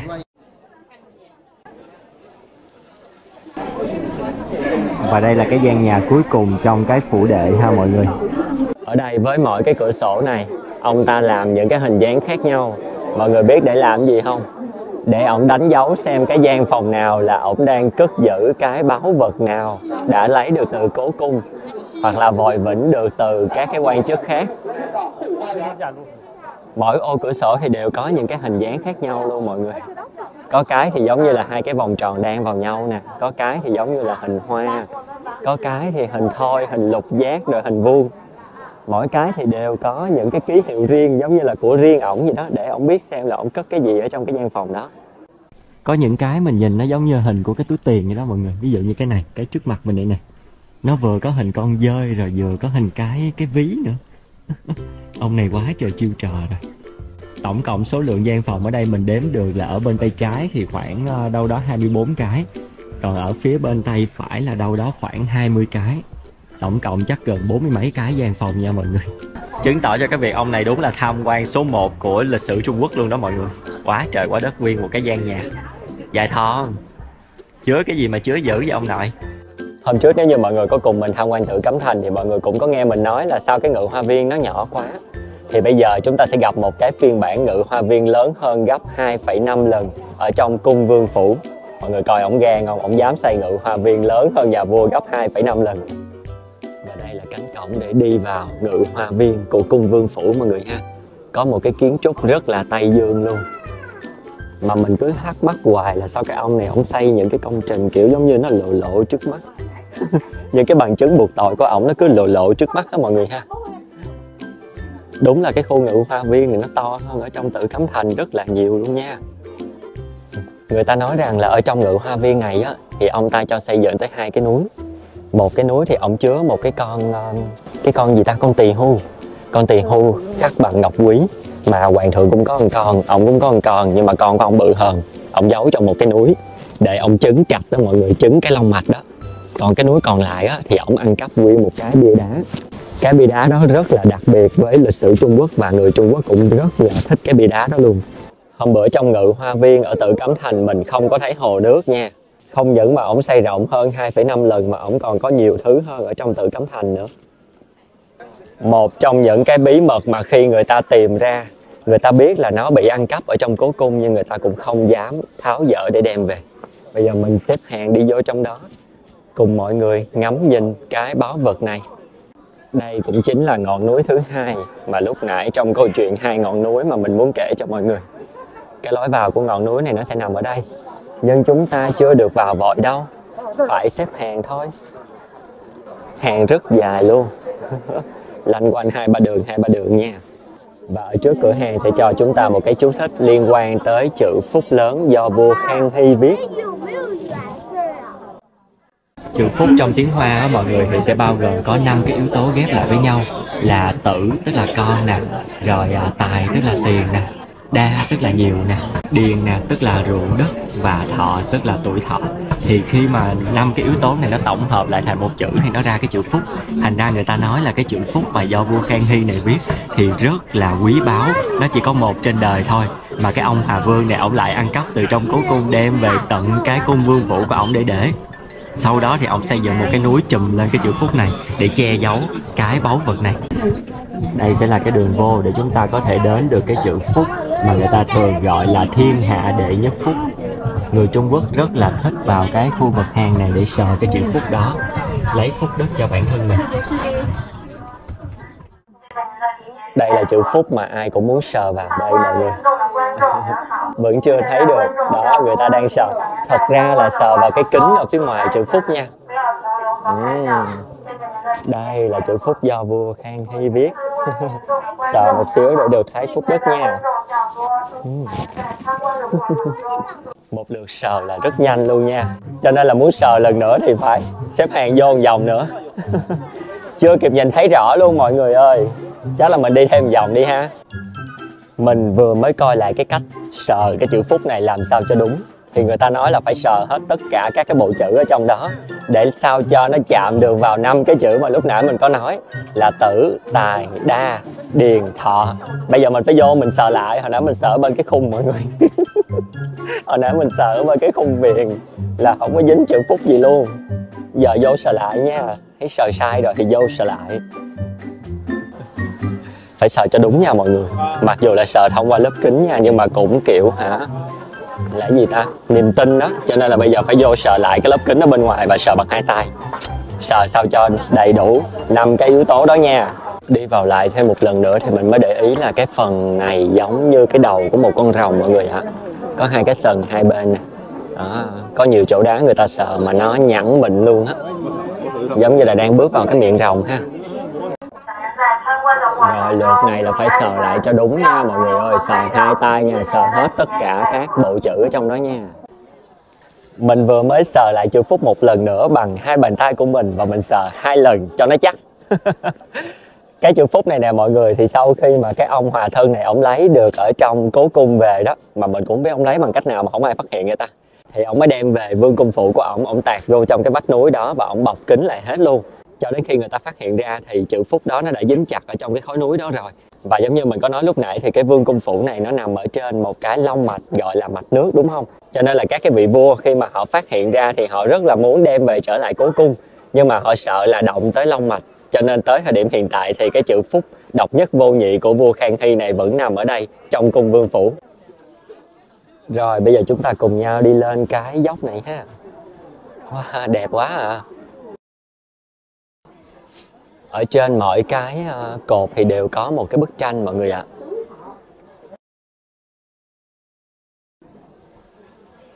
Quá trời là đẹp luôn nè. Đây là một cái dốc lên. Hình như là cái dốc lên này nó cũng có một cái ý nghĩa gì đó. Hôm trước mình có đọc mà tự nhiên mình quên mất tiêu rồi. Nó giống như tượng trưng cho con đường thăng quan tiến chức của ông Hòa Thân này thì phải. Và lên đến cái điểm cuối cùng hình như là chữ hỷ, tượng trưng cho cái niềm vui.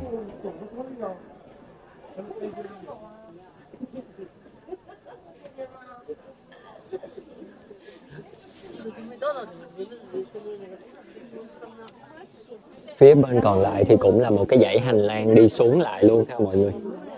Nó cũng giống như cái dãy hành lang bên kia thôi, nhưng mà cái dãy hành lang bên này chưa được sơn sửa lại nè. Nó mang cái nét hoài cổ. Đó. Những cái màu sơn bên đây thì nó bị tróc hết rồi. Nó không có rực rỡ như là cái lối lên ở bên kia. Mình sẽ đi hết con đường này luôn để cho nó thành một cái vòng tròn khép kín. Đây, quay qua đây.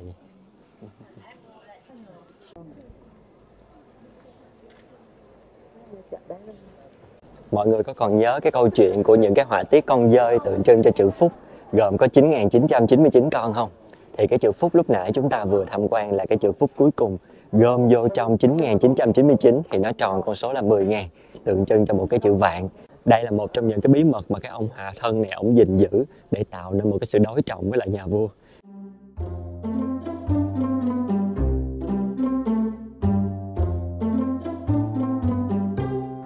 Đang đi trên đường thì mình thấy có một cái công viên gọi là công viên Bắc Hải. Và hình như trong đó có rất là nhiều cái cảnh đẹp hay sao đó. Bây giờ mình sẽ thử đi vô. Đây là quầy bán vé nè mọi người. Và đây là cái vé ha, chỉ có 5 tệ thôi. Giờ đi vô thử công viên nha. Mình không biết trong công viên này có gì, mình cứ vô thôi. Và mình thấy có rất là nhiều bạn hóa trang rồi đi vô đây chụp hình. Có vẻ ở trong đây đẹp ha.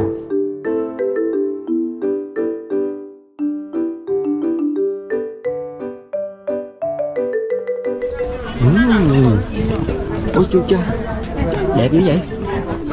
Wow. Ê, bất ngờ nha. Ôi đẹp quá. Trời đất ơi, nó như là Tây Hồ Hàng Châu vậy đó mọi người. Đẹp quá mọi người ơi, có rất là nhiều cá với lại mấy con vịt với lại mấy con uyên ương song cầm vậy nó ở dưới này nè. Nè nè, con bé này nó đẹp quá nè. Đó, nó lại kia, nó lại kia. Mình có thấy là có vài cái công trình kiến trúc để cho mọi người có thể chụp hình. Nhìn cái màu sắc nó rất là giống với lại lục cung ở trong Tử Cấm Thành luôn. Các cánh cổng ở đây cổng nào cũng đẹp luôn, mọi người tha hồ mà chụp hình ha. Nè, các bạn nữ mặc đồ cổ trang chụp hình. Ôi siêu xinh luôn á mọi người ơi. Khu này là khỏi cần tranh giành với ai luôn, rất là rộng và thoáng để chụp hình ha. Các bạn có đi Cung Vương Phủ kết hợp mặc đồ cổ trang thì qua đây chụp hình nha. Rất là gần luôn á, công viên Bắc Hải. Vô đúng mùa lá vàng mà mặc đồ cổ trang đi chụp hình là hết bài luôn mọi người ơi. Trời, bạn bên đây xinh quá trời luôn. Nhìn cái khu vực tháp bên đó giống như là kiến trúc của Tây Tạng vậy đó mọi người. Nhưng mà hôm nay thì mình không có đủ thời gian để có thể ra giữa hồ lên cái đảo để tham quan cái tháp đó được. Chắc là hẹn lại một dịp sau. Mình còn có ý định đi Di Hòa Viên nữa, thành ra là mình sẽ không có ở đây lâu được. 5 tệ cho một cái view như thế này để chụp hình thì quá là rẻ luôn á. Các bạn nào muốn chụp hình thì đến đây nha, mình recommend mọi người luôn á. Rất là đẹp. Mình nghĩ là đến vào buổi chiều thì còn đẹp hơn nữa. Bây giờ đang là khoảng 1 giờ trưa nha. Nắng đang bị ngược hướng một xíu. Buổi chiều mà hoàng hôn xuống ở đây là bá cháy. Mình đang có mặt ở cái trạm tàu tên là Bacon Main Station mọi người ha. Từ trung tâm đi ra đây khoảng 11-12 trạm gì đó. Và bây giờ thì mình sẽ đi qua phía Di Hòa Viên. Mình đã tới được Di Hòa Viên rồi nè mọi người. Đi bộ từ trạm tàu lên đây khoảng 5 phút ha. Và đây là cái khu vực bán vé. Mọi người có thể mua vé vật lý ở đây luôn ha. Chúng ta đang ở phía cổng vào này. Và đây sẽ là cái khu vực tham quan chính của chúng ta. Có vẻ đây là núi Vạn Thọ nè. Và hồ Côn Minh là khu vực ở dưới đây. Toàn bộ hai cái này cộng lại với nhau thì sẽ ra khu vực Di Hòa Viên. Di Hòa Viên hay còn được gọi là Summer Palace, cung điện mùa hè mọi người ha. Từ phía lối vô của cái cổng mình chọn ngày hôm nay thì có vẻ là phải leo lên cái núi, sau đó mới đi ngược trở xuống thì mới thấy cái hồ được. Bây giờ thì chúng ta sẽ men theo cái cầu thang này để leo lên một cái quần thể cung điện nè. Cái công trình này được xây dựng từ thời nhà Thanh. Nó xây dựng thì cũng không đúng, được phục dựng từ thời nhà Thanh bởi Từ Hy Thái Hậu mọi người ha. Từ Hy Thái Hậu đã dành rất là nhiều tiền của và công sức phục dựng cái công trình này tới 3-4 lần. Tại vì dưới thời của bà thì có rất là nhiều cuộc chiến xảy ra. Thay vì bà sử dụng cái ngân sách để đầu tư cho quân sự thì bà dùng để tu sửa cái Di Hòa Viên này cho bà. Mình nghĩ khu vực này đúng là khu vực núi Vạn Thọ rồi đó. Núi Vạn Thọ cùng với lại hồ Côn Minh kết hợp lại với nhau thì tạo nên cái quần thể của Di Hòa Viên rất là rộng lớn luôn.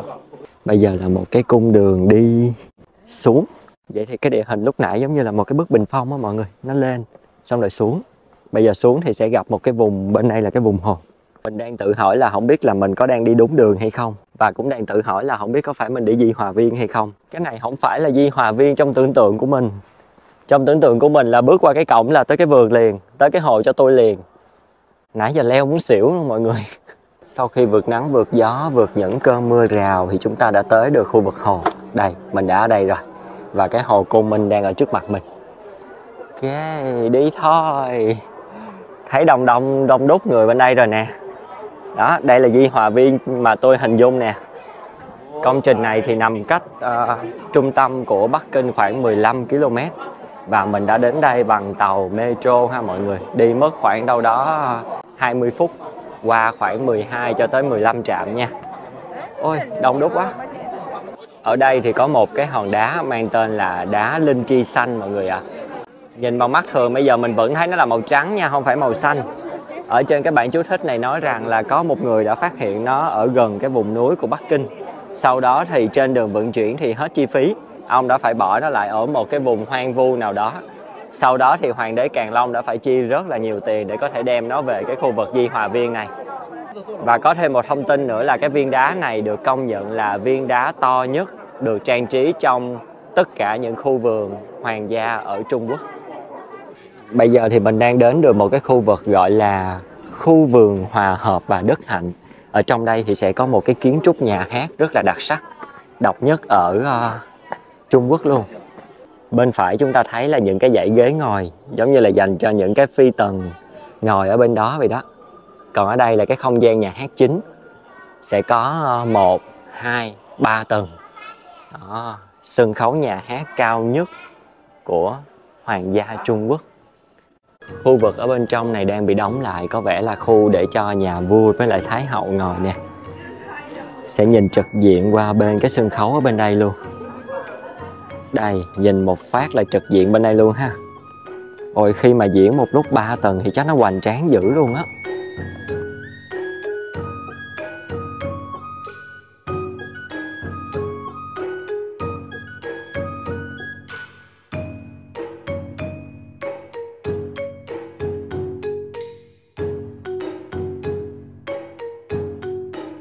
Người ta cho rằng kiến trúc Lâm Viên và Hoa Viên ở trong Di Hòa Viên này là một trong những cái hình mẫu để những cái khu vườn Trung Hoa khác học theo đó mọi người. Đây là khuôn mẫu luôn đó. Rất là đẹp luôn. Hòn đá mà mọi người thấy ở trong cái cổng đó là hòn đá của thần Trường Thọ nha. Wow, đây là một cánh cổng cũng rất đẹp và bề thế. Rồi nhờ đi lộn cổng thì mình mới phát hiện là có một cái cổng vô từ phía đông ở bên này nữa mọi người. Mọi người đừng có đi cái cổng vô từ phía bắc giống như mình lúc nãy nha, là leo núi rồi mới vô tới. Còn nếu như đi cổng phía đông là vô luôn. Mình đang ở đây, hồi nãy mình đi lộn cổng này ra một cái rồi xong quẹt thẻ đi ngược trở vô. Bây giờ thì mình đi muốn tới cái khu vực này. Cái tháp này đây là cái tháp mình muốn tới, thì mình sẽ phải đi ngược qua hướng này. Và đây là ngọn tháp cao nhất ở Di Hòa Viên. Cũng là cái ngọn tháp mà mình muốn tới nhất ở trong cái quần thể kiến trúc này. Ở bên trong của ngọn tháp cao này sẽ là tượng của Phật Quan Âm nghìn tay nghìn mắt mọi người ha. Thiên thủ thiên nhãn. Kiến trúc ở trên mái cũng rất là đẹp. Xung quanh đây vô cùng thoáng đãng luôn mọi người. Tại vì ở trên này là cao nhất của cái khu vực Di Hòa Viên này rồi. Chúng ta chỉ tới được cái bệ chân tháp thôi nha mọi người, không có leo lên trên được nữa. Ngọn tháp biểu tượng này có tên là tháp Phật Hương hay là Pháp Hương Phật mọi người ha. Được xây dựng dưới thời nhà Thanh, cao tổng cộng là 20 m. Ở trong cái khu vực Di Hòa Viên này thì đáng tiếc là các cái công trình kiến trúc ban đầu á, nó đều bị phá hủy dưới cái thời chiến tranh. Ở thời điểm hiện tại chúng ta thấy thì đều là những cái công trình phục dựng lại ha mọi người.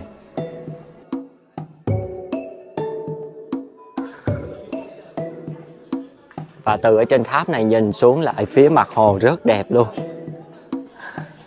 Để mình ra lại cái cổng ngoài này.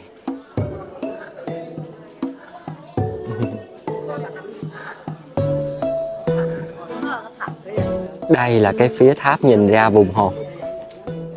Wow, bao la rộng lớn bát ngát luôn. Bây giờ thì còn đâu đó 2-3 chỗ nữa mình muốn đi, mà một trong số đó là một cái con thuyền bằng đá mọi người. Đá hình như là đá cẩm thạch hay là đá xanh gì đó, mà điêu khắc rất là đẹp. Nó mô phỏng theo một cái con thuyền của Pháp. Mình rất là muốn coi cái đó ở ngoài đời thật, tại vì cái đó kiểu giống như là cái biểu tượng thứ hai của Di Hòa Viên luôn á. Bây giờ đang nói nhỏ thôi, bây giờ đang là khoảng 5 giờ 10 mà mình thấy người ta vẫn đi về hướng đó, cho nên là mình bắt chước mình đi theo. Lố giờ rồi, lố giờ rồi. Như mình có nói lúc nãy thì toàn bộ con thuyền này là một cái kiến trúc bằng đá nha mọi người. Bây giờ mình nhìn mình thấy nó giống như là đá hoa cương hơn là đá xanh. Và ở trên những cái cửa của nó thì có chạm khắc rất là nhiều hoa văn cũng như là kính màu, mô phỏng một cái con tàu của Pháp. Phần đầu thì hướng vào bên trong và phần đuôi thì hướng ra ngoài ha. Nó rất là khác lạ so với tất cả những cái công trình ở trong Di Hòa Viên này.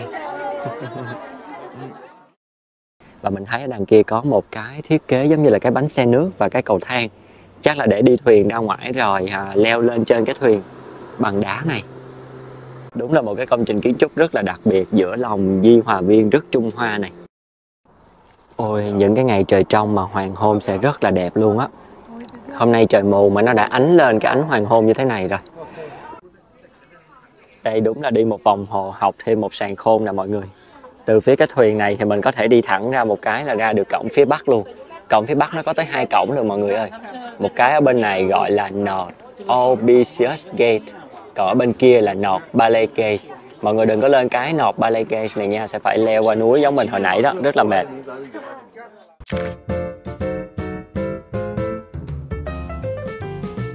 Bây giờ thì mình sẽ đi bộ một xíu xuống lại lai tàu điện ngầm và đi đến một cái công trình cũng nổi tiếng không kém Bắc Kinh. Đó chính là Thiên Đàng.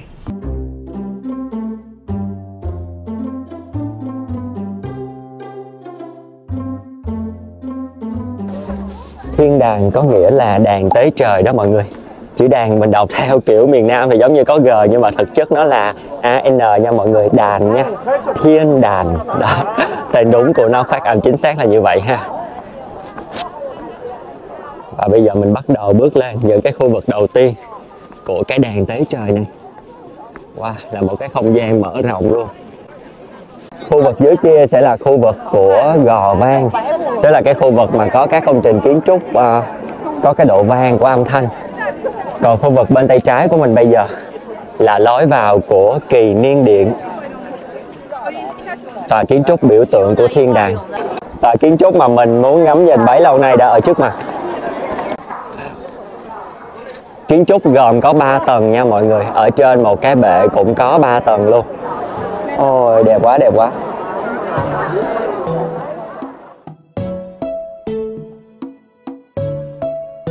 Công trình này thì đã được xây dựng từ những năm 1420. Tới thời điểm hiện tại thì tuổi đời đã lên tới 600 tuổi và được công nhận là di sản thế giới luôn ha mọi người.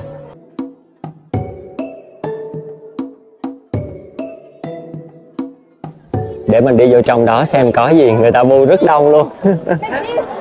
Đây là một cái ngôi điện gần như là rỗng đó mọi người, và thiết kế là kiểu giống như là xuyên thẳng lên trời, mang ý nghĩa là đi vào không trung. Có những cái cột rất cao và được trang trí tinh xảo.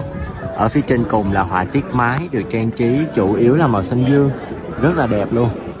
Cái tòa tháp Kỳ Niên Điện này thì có thiết kế 3 tầng như mọi người có thể thấy ở đây, và mỗi tầng đều được lợp cái ngói màu xanh dương, rất là khác biệt với lại cái màu ngói ở trong Tử Cấm Thành luôn ha. Nó sẽ tượng trưng cho bầu trời.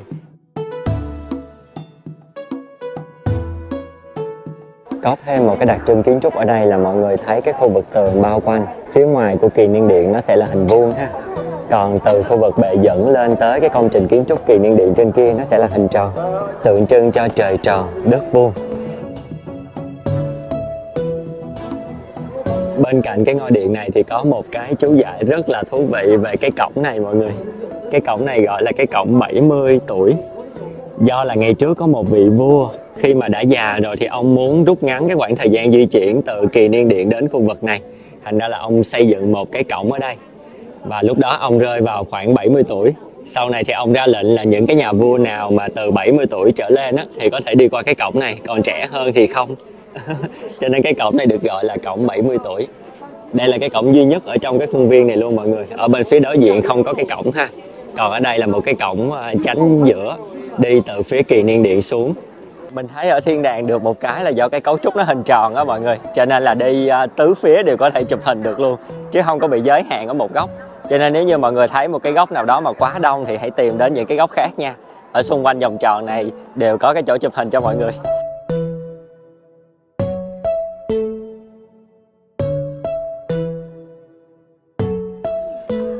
Đây là khu vực bức tường vọng âm, và ở bên trong đó cũng có một cái công trình kiến trúc gọi là Hoàng Khung Vũ mọi người ha. Vé của khu vực này thì mình đã mua chung với lại cái vé vào cổng lúc nãy rồi. Còn nếu như mọi người mà có mua riêng thì sẽ có cái quầy bán vé ở phía đối diện này ha. Bây giờ đi vô đó nha. Kiến trúc thì khá giống với lại bên Kỳ Niên Điện, nhưng mà ở đây thì chỉ có một tầng duy nhất thôi. Cái điện này thì cũng khá là nhỏ nhắn thôi mọi người. Và điều đặc biệt tạo nên cái sự nổi tiếng của khu vực này đó chính là cái bức tường này đây. Mấy bạn đứng ở bên đây nói và ở bên kia thì sẽ có khả năng nghe thấy. Lúc nãy thì mình có đọc chú thích là về cái bức tường này nó có cấu trúc hình tròn, cho nên là nếu các bạn đứng ở bên phía Tây thì có thể nói chuyện với các bạn ở bên phía Đông được bằng cách là hướng cái miệng của mình về phía Nam để nói. Và ở đây còn có một cái test khác nữa là đứng ở chính giữa vỗ tay thì sẽ nghe cái tiếng vọng của cái tiếng vỗ tay lại. Nhiều người vỗ quá không biết đâu là tiếng vọng, đâu là cái tiếng mà người khác vỗ luôn.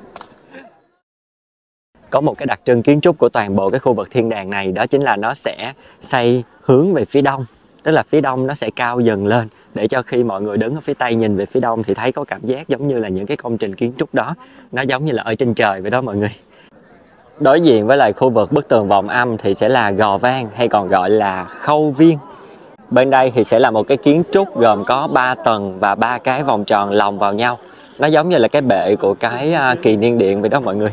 Nhưng mà ở phía trên thì lại không có bất kỳ một cái công trình nào luôn ha. Duy nhất là chỉ có một cái gò mà người ta nói rằng là nhà vua đứng ở chính giữa nói chuyện, thì toàn bộ mọi người xung quanh sẽ nghe thấy. Để mình đi tìm cái gò vang đó coi nó như thế nào. À, thấy rồi nè.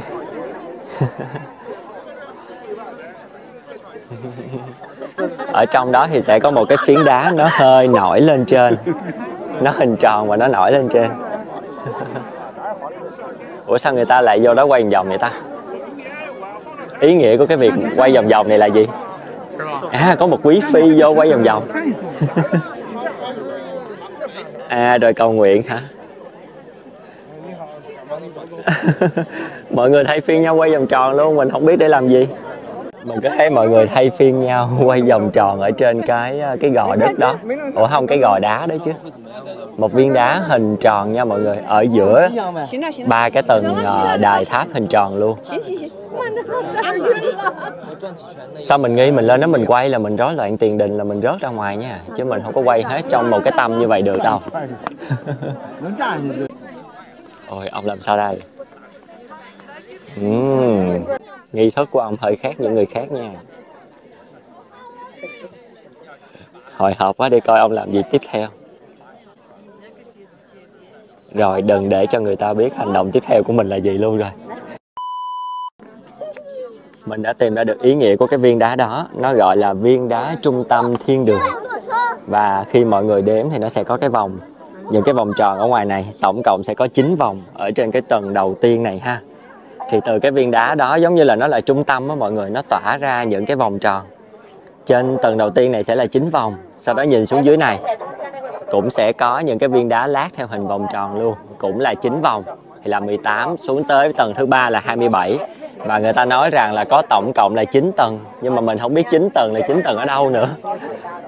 Nếu mà có 9 tầng như vậy thì tổng cộng sẽ là 81. Đó là con số liên tiếp của những con số 9 á, một con số cực dương ha. Và cái ý nghĩa cuối cùng của cái gò vang này là khi chúng ta đứng vào cái viên đá trung tâm thiên đàng đó thì cái lời nói của chúng ta nó sẽ rất là vang dội. Giống như là nó có một cái sự khuếch tán, đúng không mọi người? Cái kiến trúc nó xây dựng giống như là cái sự khuếch tán của âm thanh đó. Một viên đá mà mọi người thảy xuống cái mặt hồ là nó có những cái tầng sóng lan tròn nó vang ra. Thì mình thấy cái kiến trúc ở đây họ làm cũng giống như vậy. Khá là hay. Còn cái ý nghĩa của cái việc quay vòng vòng ở trên đó thì không biết là cái gì nha. Chắc là truyền thuyết đô thị nữa rồi. Và cũng giống như ở trong Tử Cấm Thành thì mỗi tầng của cái khu vực khâu viên này đều có cái hệ thống thoát nước riêng. Và mỗi cái hệ thống thoát nước thì sẽ xây dựng thành đầu của một cái con rồng như thế này. Có rất là nhiều con rồng ở đây luôn.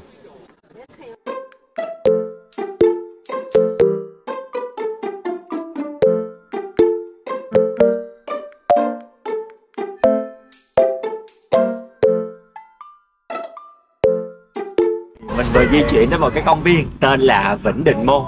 Đây là một cái công viên rất là gần với lại cái khu vực thiên đàng. Và nó có một cái Vĩnh Định Môn ở phía dưới kia. Thành ra nó tên là công viên Vĩnh Định Môn.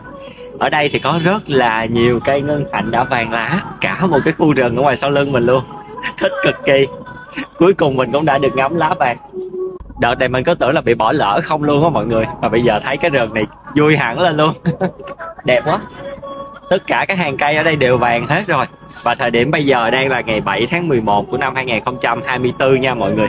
Bạn nào mà có kế hoạch plan đi năm sau á, thì canh cái thời điểm này ha.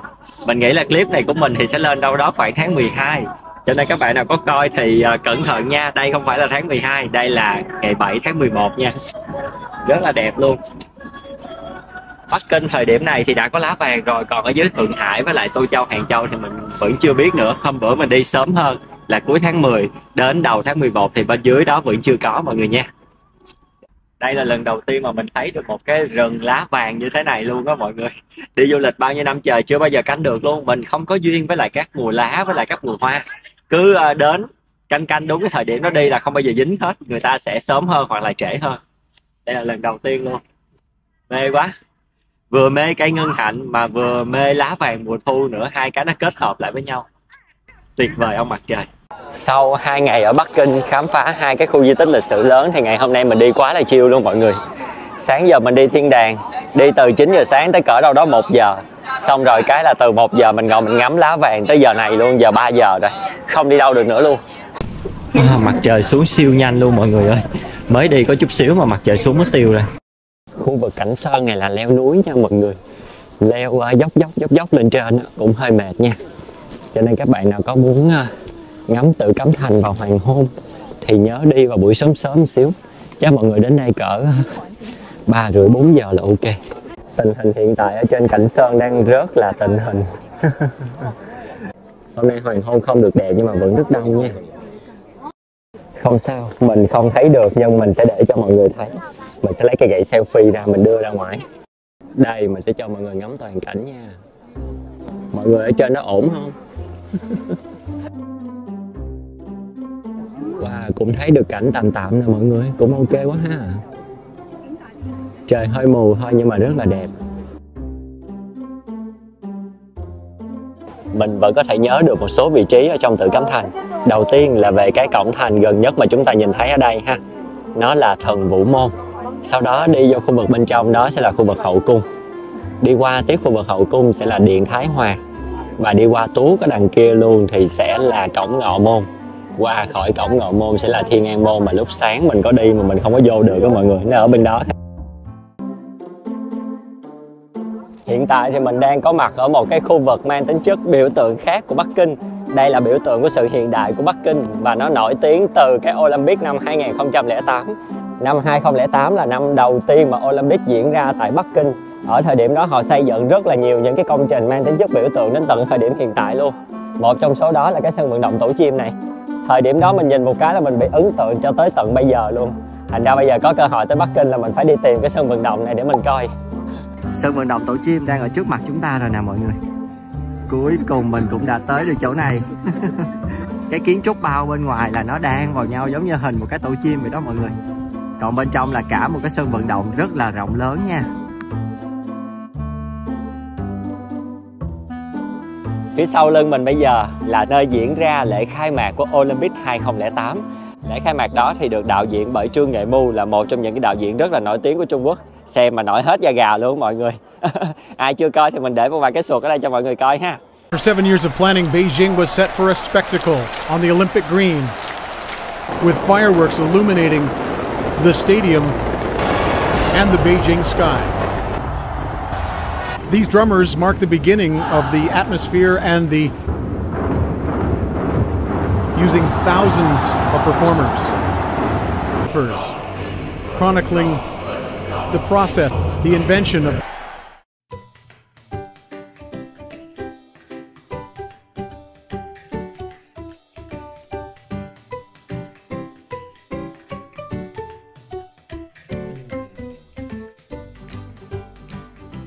Mình đang đến gần hơn cái khu vực cung thể thao dưới nước đó mọi người. Hồi đó mình nhìn ở ngoài á, mình tưởng là người ta làm cái hiệu ứng cho nó cái dạng phồng lên thôi. Nhưng mà bây giờ tới gần thì thấy người ta xây nó phồng lên thiệt mọi người. Sao hay vậy ta? Không biết nó bằng cái vật liệu gì mà nó có thể phồng lên như vậy được luôn á. Ở đây có một chú thổi kẹo đường mọi người. Chú sẽ thổi theo hình mà mấy bé yêu cầu. Đi coi bé này nó yêu cầu hình gì nha.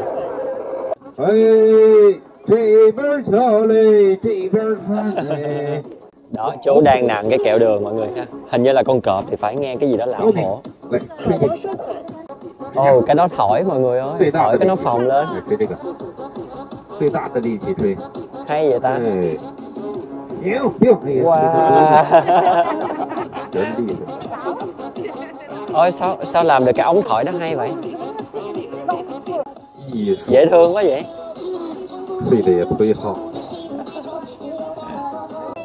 Rồi chú sẽ gắn nó lên cái cây, sẽ có thêm một miếng đường để gắn nó lên cái cây. Wow.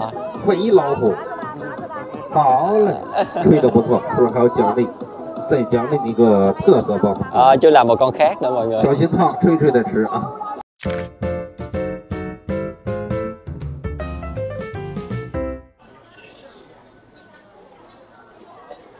Bây giờ thì mình đang ở cái trạm tàu mang tên là Yonghakon Lama Temple.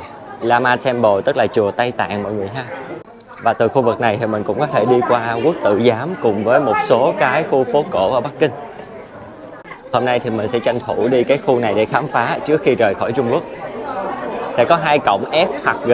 Mọi người chọn cổng F thì sẽ ra chùa Tây Tạng, còn cổng G thì sẽ ra khu vực của Quốc Tử Giám ha. Đây là khu vực phố cổ sáng nay mọi người ơi, rất là đông đúc luôn.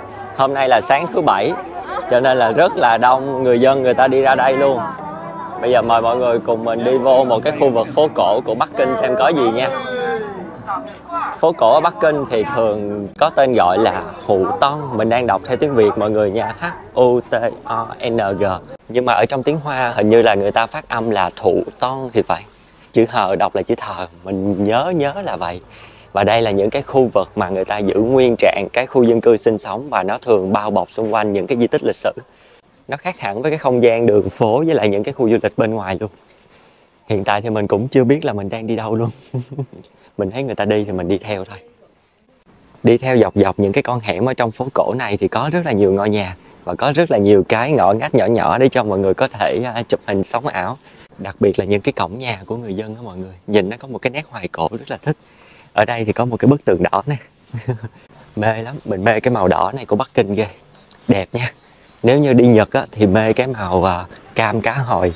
Còn đi Bắc Kinh á, thì mê cái màu tường đỏ này. Rất là xinh luôn. Và theo như mình tìm hiểu thì chữ Hủ Tong hay là trong tiếng Việt mình gọi là Hồ Đồng á, nó có nguồn gốc từ tiếng Mông Cổ và có nghĩa là giếng nước. Nó chỉ một cái khu vực rất là nhiều những cái dân cư sinh sống quây quần lại với nhau và có những cái con hẻm rộng khoảng từ 6 cho tới 7 mét, nó đang xen vào nhau. Và hình như ngày trước thì nó sẽ có một cái giếng ở khu vực trung tâm. Ngày nay thì những cái khu phố này vẫn tồn tại giữa cái đô thị nhộn nhịp của Bắc Kinh, cũng như là nằm bên cạnh những cái di tích lịch sử. Nó tạo thành một cái nét rất là đặc trưng của thủ đô Bắc Kinh. Đúng thật là rất nhiều những con phố đang xen vào nhau luôn mọi người. Bước ra một cái là thấy những khu phố cổ rồi. Mình nghĩ đây là một lựa chọn đúng đắn cho những khung giờ cuối cùng của mình ở Bắc Kinh. Khám phá những cái nét đặc trưng nhất của Bắc Kinh. Khắp các phố phường ở cái khu phố cổ này đều đông đúc luôn mọi người. Và mỗi con phố thì đều có một cái tên nha, giống như ở ngoài phố cổ Hà Nội của chúng ta vậy đó. Con phố mà mình chuẩn bị đi vô nó tên là phố Quốc Tử Giám, Gongxichen Street. Và ở đây có một cái cổng. Rồi bây giờ đi vô cái cổng này là sẽ vô được con phố Quốc Tử Giám.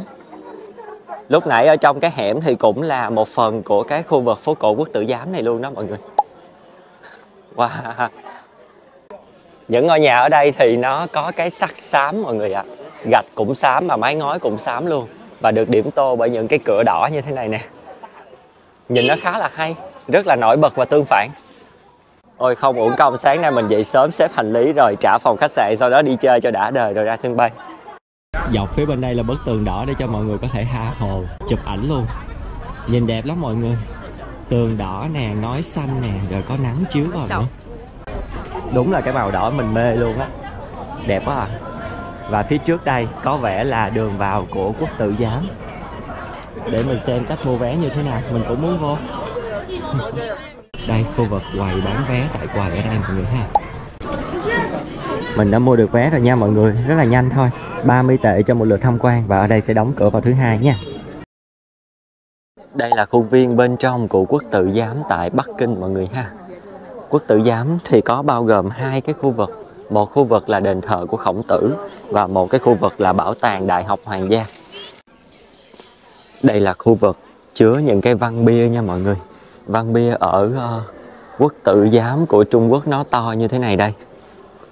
Để mình quay cho mọi người coi một trong số những cái văn bia. Nó cũng được khắc trên con rùa ha. Đầu rùa ở đây thì rất là giống đầu của một con lân hay là một con rồng. Đó. Trên lưng của con rùa thì sẽ là một tấm văn bia rất là to luôn. Và ở những cái tấm văn bia này thì đều có chạm khắc hình rồng chạy dọc theo. Và ở trên cùng mình chưa nhìn ra là con gì, giống như là rồng đang cuộn vào nhau ở trên đó vậy đó. Và tấm bia mà chúng ta đang chiêm ngưỡng thì do Hoàng đế Khang Hy viết đề và người ta khắc lên để tôn vinh cái công đức của Khổng Tử. Ở trong cái bia này hình như có một câu nói là Khổng Tử là người bất tử với lịch sử luôn. Trời ơi, cái văn bia nó to ghê mọi người ha. Mình để ý thấy là ở trong phần mũi với lại phần miệng của con rùa này người ta quăng đồng xu vô mọi người ơi. Sao người ta quăng tới vậy ta? Đây là những cái tòa tháp chứa những cái văn bia ở bên trong đó nè mọi người. Có một hàng các cái tòa tháp như vậy luôn nha. chứa rất là nhiều văn bia, và mỗi văn bia thì có một cái lịch sử khác nhau. Để mình quay cái góc ngang của cái văn bia cho mọi người coi. Đây, thấy rõ hơn hình của con rùa ha. Đây, bên dưới là nguyên một con rùa, và ở cái dọc này là một con rồng. Phía trên kia là những con rồng nó cuộn vào nhau. Đây là ở mặt sau ha. Thấy được cái đuôi rùa nè. Ở bên dưới của rùa cũng được khắc hình ảnh giống như là sóng biển vậy đó mọi người. Và đây là ở phía sau. Những cái chữ gần như nó đã phai hết rồi. Đây là khu vực của cái dãy văn bia nè mọi người ha. Vừa bước vô một cái là thấy liền ha mọi người. Cái văn bia của Khang Hy là cái thứ 2 từ ngoài đếm vào dãy phía ngoài mà lúc nãy mình có quay ha.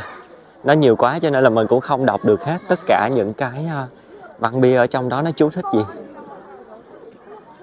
Và bây giờ sẽ là khu vực điện chính. Có một bức phù điêu bằng đá ở đây, rất là to luôn.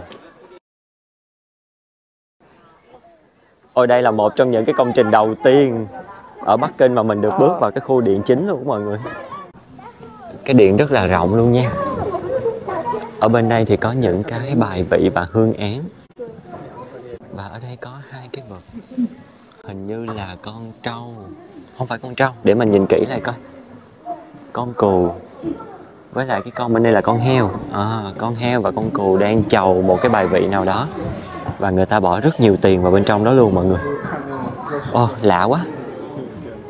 Bạn nào có biết cái này là cái gì có thể giải thích giúp mình nha. Một cái góc thật là đẹp giữa những hàng bia đá. Đây là hàng bia đá ở bên phía tay trái khi bước vào cổng mọi người ha. Giống như mình nói lúc nãy, bên đây cũng có 6 cái bia đá, cũng rất to, và nó nằm ở trong những cái tháp này. Ở cái lối ra của cái khu văn bia này thì có ai đó người ta gom lá để tạo thành một cái vòng rất là đẹp mọi người. Có số 2024. Không biết chữ chính giữa là chữ gì, mình nghĩ sẽ liên quan tới việc học hành hay gì đó.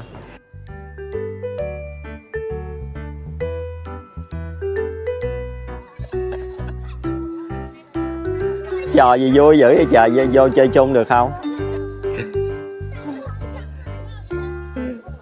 Chọi lá mà như chọi tuyết vậy đó mọi người, cưng ghê. Dễ thương. Chọi lá thôi nha mấy đứa, đừng có hốt đất hốt cát gì chọi vô mặt bạn nha. Rồi cái đầu cát không là có thiệt nha. Ôi trời đất ơi.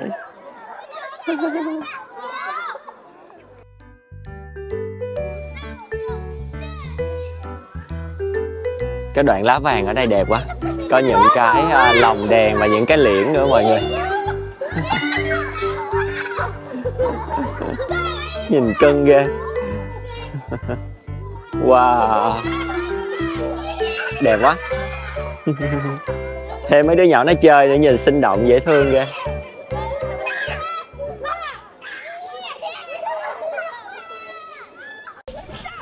Những khoảnh khắc quá là đẹp vào những giờ cuối cùng ở Bắc Kinh.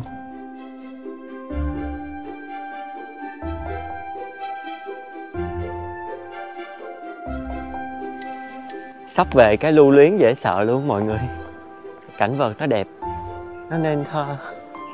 Thời tiết thì nó lạnh lạnh se se. Hôm nay là trời có nắng lại rồi nè. 2 hôm trước của mình là toàn là mây mù, cho nên hôm nay nhiệt độ rất là thích hợp để đi ra đường luôn á.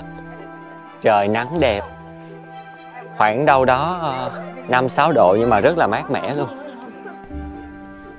Cái khung cảnh này đúng là làm cho người ta lưu luyến quá đi mà. Không nỡ rời đi luôn mọi người ơi. Bữa giờ câu này mọi người cứ nghe hoài ha. Cứ tới một điểm nào đó là cứ không nỡ rời đi.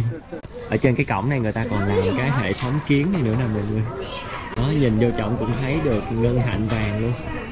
Quá trời là đẹp rồi. Lưu luyến mùa thu quá. Thật là mê đắm.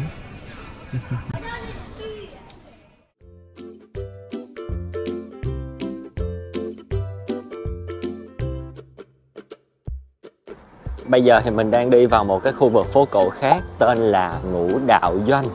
Mọi người cũng có thể search là Ngũ Đạo Doanh Hồ Đồng ha, thì nó sẽ ra cái khu này. Cái khu phố Ngũ Đạo Doanh này thì nó gồm 2 dãy nhà san sát với nhau luôn. Rất là nhộn nhịp các cửa hàng mua bán đồ. Có nhiều nhà có những cái dây leo nó leo lên tường rồi nó bắt ngang trong hẻm luôn mọi người. Nhìn đẹp ha. Phía trước nè. Xinh quá. Ở đây là cái quán cà phê Turkish Coffee. Cà phê của người Thổ Nhĩ Kỳ. Bên đây còn có Argentina Messi nữa nè. Đây là những cái cây thiệt á mọi người, không phải cây giả đâu. Đẹp quá. Wow, cái khu Ngũ Đạo Doanh Hồ Đồng này đông ghê. Cho nó đông hơn cái phố mà hồi nãy là mình đi lại gì quên mất tiêu rồi. Mới đi xong cái quên liền luôn, xóa ký ức liền luôn. Quốc Tử Giám mọi người. Wow, đông vui ghê. Hồi nãy là mình định đi về rồi đó, cái tự nhiên mình ghé ra gần trạm MRT thì mình thấy cái khu phố này. Mình có để cái tên của cái khu phố này trong cái list mình muốn đi, nhưng mà mình không nhớ là nó ở đâu. Thì ra là nó nằm cạnh ở bên cái khu Quốc Tử Giám, cũng rất là dễ tìm luôn. Nhiều cửa hàng đẹp quá mọi người ơi.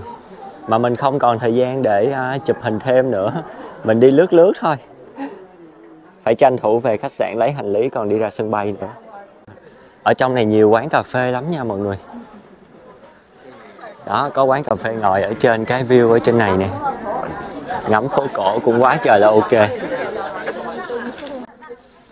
Khu này vui quá, mình mà biết sớm hơn là mình đi qua bên đây trước rồi. Lần sau mà quay lại Bắc Kinh chắc chắn là mình sẽ dành thời gian để đi lại khu này. Chật chội, đông đúc và rất là nhộn nhịp. Phía trước này bán cái trà gì dễ thương quá vậy? Cưng quá nè. Ôi trời ơi, nó có mấy cái con topping ở trên.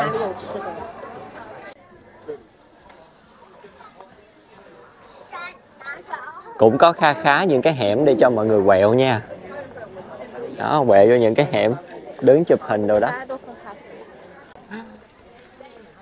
Mình sẽ để tên của cái khu vực này bằng tiếng Hoa và tiếng Anh ở dưới phần mô tả của video để cho các bạn có thể định vị ở trên bản đồ khi mà tới Trung Quốc ha. Từ khi mình ăn xong cái tô mì trộn tương đen xong mình ra đường mình thấy quá trời quán bán cái món đó luôn mọi người. Có vẻ món đó là một trong những cái món đặc trưng của Bắc Kinh nhỉ. Thấy người ta bán nhiều nha. Hồi nãy cái quán đó làm rất là ngon luôn. Phía cuối của cái phố cổ thì cũng là chùa Tây Tạng ở phía bên kia luôn mọi người ơi. Và ngay đây cũng là cái trạm metro mà lúc sáng mình lên đó mọi người. Yonghakong Lama Temple ha. Lưu luyến thật sự luôn, không muốn về luôn đó. Nhưng mà chuyến bay đã ở trước mắt rồi, bây giờ mình phải đi về lại khách sạn, kéo vali để ra sân bay. Chào tạm biệt Bắc Kinh. Mình sẽ gặp lại Bắc Kinh trong một ngày gần nhất. Hy vọng là vào mùa đông này có một cái dịp nào đó may mắn mình sẽ quay lại. Còn nếu như không thì mình sẽ quay lại vào năm sau. Lưu luyến một chút mùa thu cuối cùng ở phía bên kia đường, trong khu vực chùa Tây Tạng. Quá là đẹp. Hẹn gặp mọi người lát nữa. Khi ra sân bay có thêm cái gì hay thì mình sẽ quay tiếp cho mọi người coi ha. Đây ha, mình vừa transfer từ line số 10 là metro trong trung tâm thành phố đến với cái trạm giao của cái line sân bay này ở San Yuan Chan. Bây giờ thì mình sẽ đi cái line này đến Terminal 2. Đây, cái sân bay hôm nay mình tên là Capital International Airport mọi người ha. Ở Bắc Kinh thì có thêm một cái sân bay tên là Daxing. Đó, hai cái khác nhau nha. Mọi người có mua vé thì nhớ cẩn thận kiểm tra. Tàu này sẽ chạy vô Terminal 3 trước, sau đó chạy ngược ra và qua Terminal 2. Cho nên bạn nào có đi Terminal 2 thì đừng có hoang mang nha. Nó sẽ vô Terminal 3, sau đó nó ngược trở ra mọi người ạ, chứ không phải là chạy tiếp. Thấy cái lộ trình của nó hơi kỳ kỳ. Hình như qua tới Terminal 2 rồi thì nó sẽ chạy thẳng vô trong trung tâm thành phố luôn. Cho nên là bạn nào có xuống từ Terminal 3 thì cũng có thể đi lên cái tàu này luôn nha, để đi lại trong trung tâm thành phố.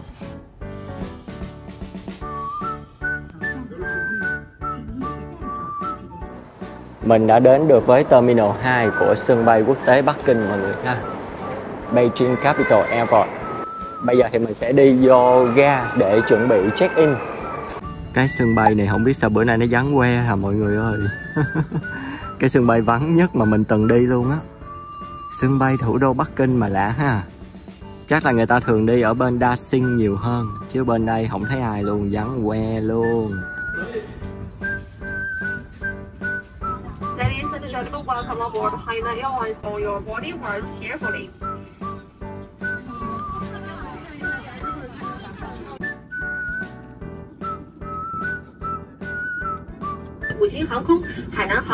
Mình phát hiện ra cái chức năng này rất là hay ở cái bàn này. Có cái này để điện thoại luôn mọi người ơi. Đây cái chỗ bên kia người ta để. Cảm ơn các bạn đã chọn xem nội dung trên kênh của mình. Đừng quên nhấn like, share và subscribe trên kênh YouTube cũng như follow Instagram của mình để cập nhật nhanh nhất những hành trình du lịch sắp tới nha.